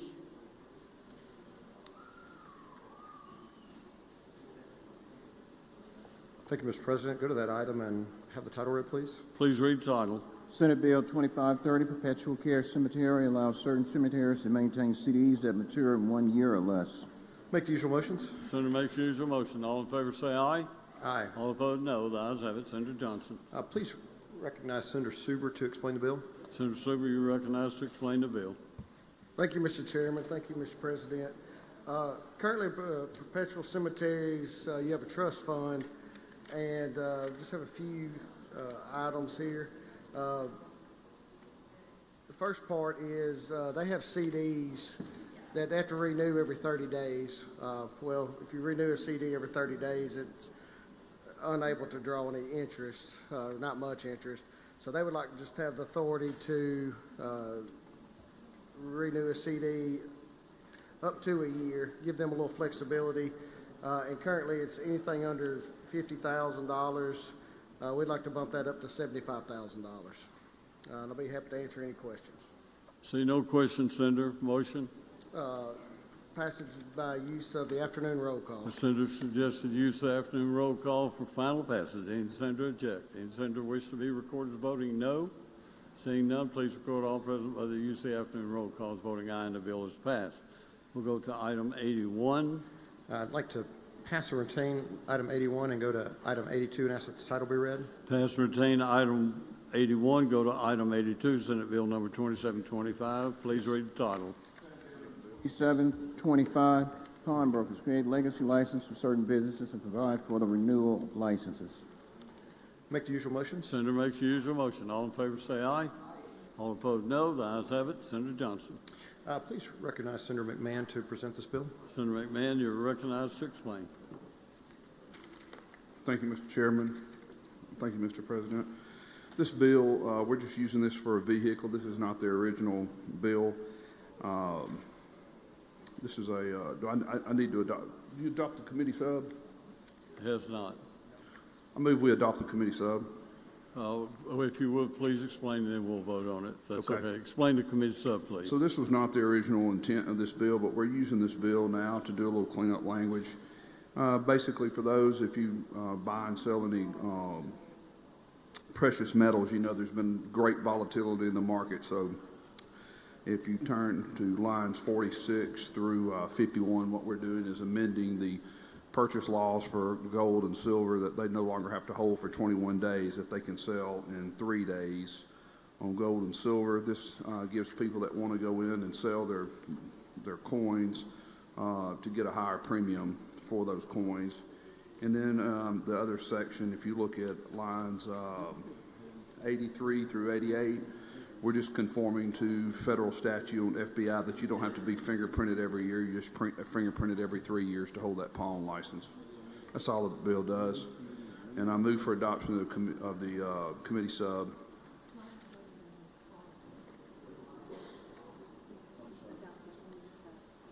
Motion is to adopt the committee sub. Senator Hill, do you have a question on the committee sub? Just one. You yield, Sure, Senator, Senator Hill. On the, would you accept my question? Yeah. Just on the Yes, ma'am. gold and silver, it yes, said they just have to gold and hold it silver. 3 days. What's the current, like, is there anything in the current law to how long they'd have to hold precious metals? It's 21 days for pawn shops, but you can go in a jewelry store and sell your coin today, and no jewelry store can sell it tomorrow. So it still requires for different reasons that they hold for 3 days, but Right now, pawn shops It's have to hold it for 21. 21 days if they before, purchase it, if they purchase it. And after this bill passes, they only had to hold it for 3 days. if you support it and this chamber decides to I got support it, you. would just be 3 days. I just wanted to understand it. Only for purchases, doesn't have anything to do with the of pawn. Doesn't have anything to do with pawn. Right, it's just purchases. them buying gold or silver or whatever. ma'am. Because honestly, I think that's probably the easiest way for somebody to actually sell gold or silver is It to is. a coin shop or a pawnbroker. That's right. Okay, Senator. I still think 3 days is kind of short though, but Okay, the Senator moves for adoption of the committee sub. All in favor say aye. Aye. All opposed, no. The ayes have it. The committee sub is adopted. Now, Senator. If there aren't any questions, I move for adoption on the afternoon roll call. Senator suggests use the afternoon roll call for final passage. Any senator object? Anyone wish to be recorded as voting no? Seeing none, please record all present. Use the afternoon roll call as voting aye. And the bill is passed. Okay, excuse me. To go to the next item, I'd like to go to that item and ask that the title be read, please. please read the title. Senate Bill 2732, Credit Security Freeze, create procedure for freeze of a child's consumer credit report within 10 days of the birth of a child. I make the usual motions. Senator makes use of motion. All in favor say aye. All opposed, no. The ayes have it. Please recognize Senator McCon to explain this bill. Senator McCon, you're recognized to explain. Thank you, Mr. Chairman. Thank you, Mr. President. Ladies and gentlemen, Senate, this bill was brought to us, not brought to us, is actually drafted by our attorneys over here after many long days of discussion and delegation about what's going on with it. Today, your greatest threat out there is the fact that your number, being your Social Security number, is under attack on a daily basis. And our number one locations that people are attacking are our hospitals and our schools. That's our number one and number two. And if you don't think they're out there right now attacking while we're talking, then you're fooling yourself. And once they get a Social Security number, they're going to turn around and do something with it that is usually not to the best of our intentions.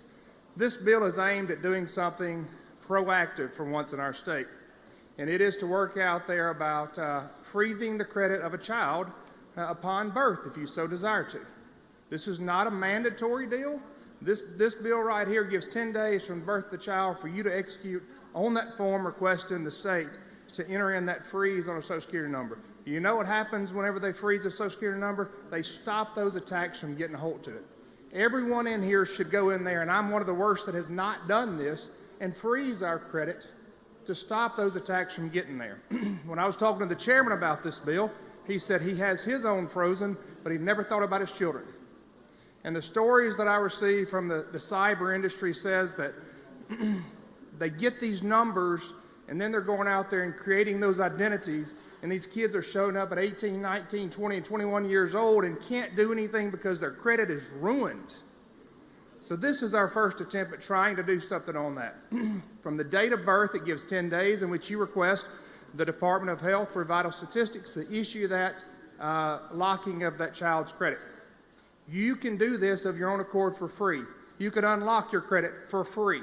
It's required under the federal regulations. This is just one step to give that option to the parents as soon as that child's born, so that maybe, just maybe, we can curtail some of this stuff that's going on in the world today. The black web has these numbers everywhere. and we want to do what we can. It's a very simple bill. If you look at it, it's 3 pages. The back page has the information in there. It gives the 10 days. After that, it's not saying you can't go and lock your child's credit. It just says that you're given that option as soon as that child's born within those first 10 days. And I think that's our first step moving forward. We have some very bright minds in here that are continuing to work on our technology areas, and I think this is a very good bill to move forward. I would entertain questions, Mr. President. There are no questions, Senator. Mr. President, I would move for final passage based upon the afternoon roll call. The senator suggests the use of afternoon roll call for final passage. Any senator object? Any senator wish to be recorded as voting no? Seeing none, please record all present as voting aye by use of the afternoon roll call. Okay, at this time, we're going to go to announcements. We're going to go to announcements before we go to Senator Blackwell. So, Senator Michelle. Thank you, Mr. President. The Senate Rules Committee will meet 5 minutes upon recess in the Pro Tem's office. Thank you, Senator. Senator Williams, announcement. Announcements. I'd like to ask for unanimous consent to be a co-author on Senate Bill item number 40, Senate Bill 2344, and item number 83, Senate Bill 2732. And also have an announcement. Okay, you recognize? Tomorrow morning at 8:30 a.m. at room 204, the weekly Bible study will take place. Just want to invite everybody that would like to come to join us. Okay, thank you, Senator. Senator Hobson. Adjournment memory. You're recognized, Senator. Thank you, Mr. President. When the Senate adjourns today, I ask that we do so on behalf of myself and Senator Blunt in the memory of Denisa Strong. Thank you. Okay, Senator Tate. Thank you, Mr. President. Adjourning memory. You're recognized. Thank you, Mr. President. On behalf of Senator McConn, Senator Hickman, and myself, when we adjourn today, I ask that the Senate do so in memory of Lauderdale County Circuit Clerk Donna Jill Johnson, who served in that role since January of 1992. Thank you, Senator. Senator Gillespie Haslam. Thank you, Mr. President.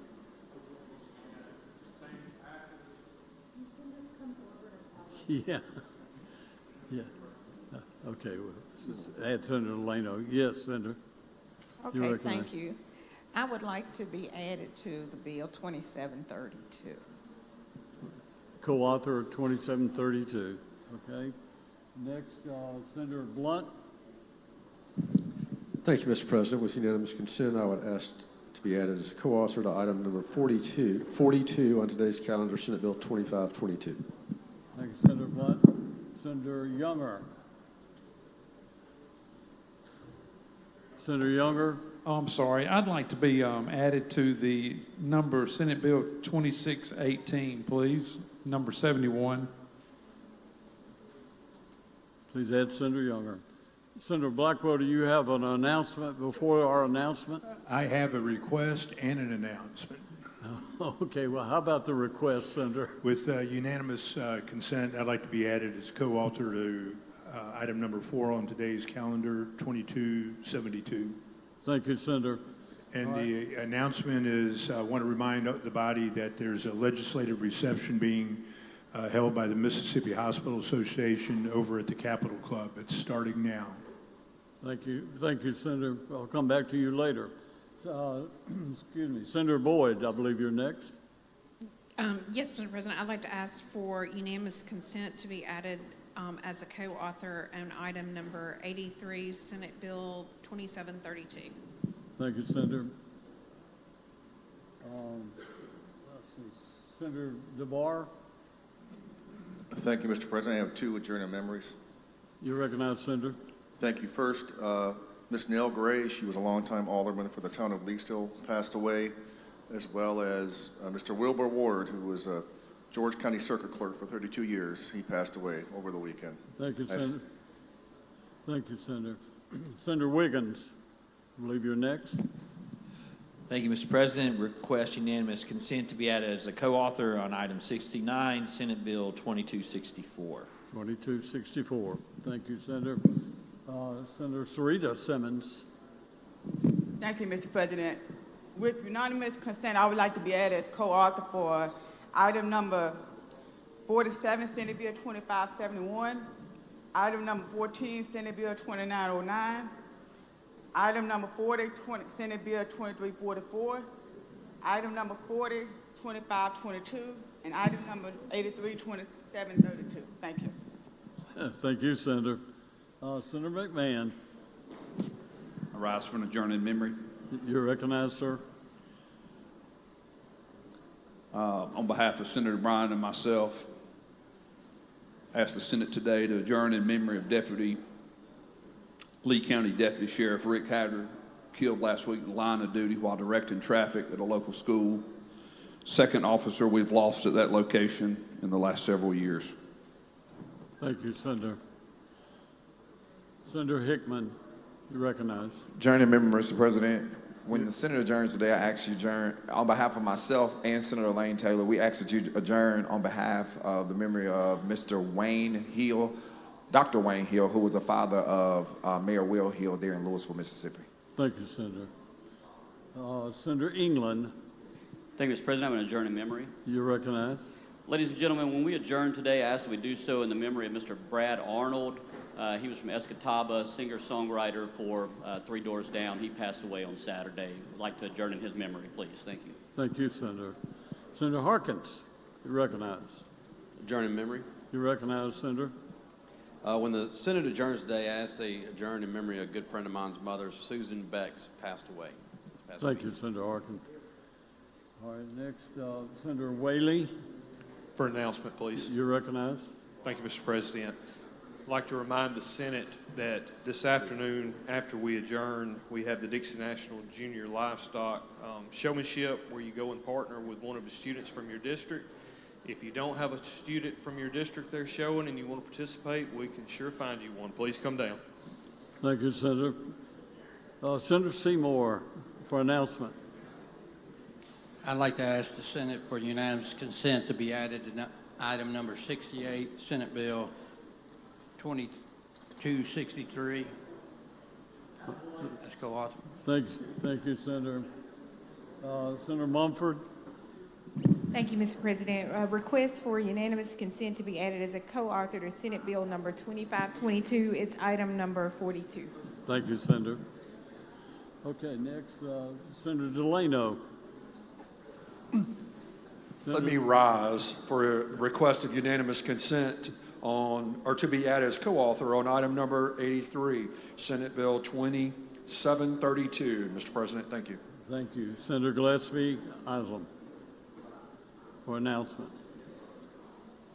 No, I wanted to be added by unanimous consent to two other bills, and that's 2344, 2522. I think I have one. That's all. Thank you. Thank you, Senator. Okay, Senator Derek Simmons. Thank you, Mr. President. I request unanimous consent to be added as a co-author to three bills. Item number 40 on today's calendar, Senate Bill 2344. Item number 42, Senate Bill 2522. And item number 83, Senate Bill 2732. Thank you, Mr. President. Thank you, Senator. All right, seeing no further announcements, Mr. Clerk, will you read off the meetings? We only have 2 or 3 meetings, I think. Rules meet today 5 minutes after recess in the Pro Tem's office. And did we have another? We didn't have another? Okay, I was thinking it was one more. Okay, Senator Blackwell, you're recognized. Thank you, Mr. President. I move the Senate stand adjourned until 10 a.m. tomorrow morning. Senator Blackwell moves the Senate stand adjourned until 10 a.m. tomorrow morning. All in favor say aye. All opposed, no. The ayes have it. The Senate stands adjourned until 10 a.m.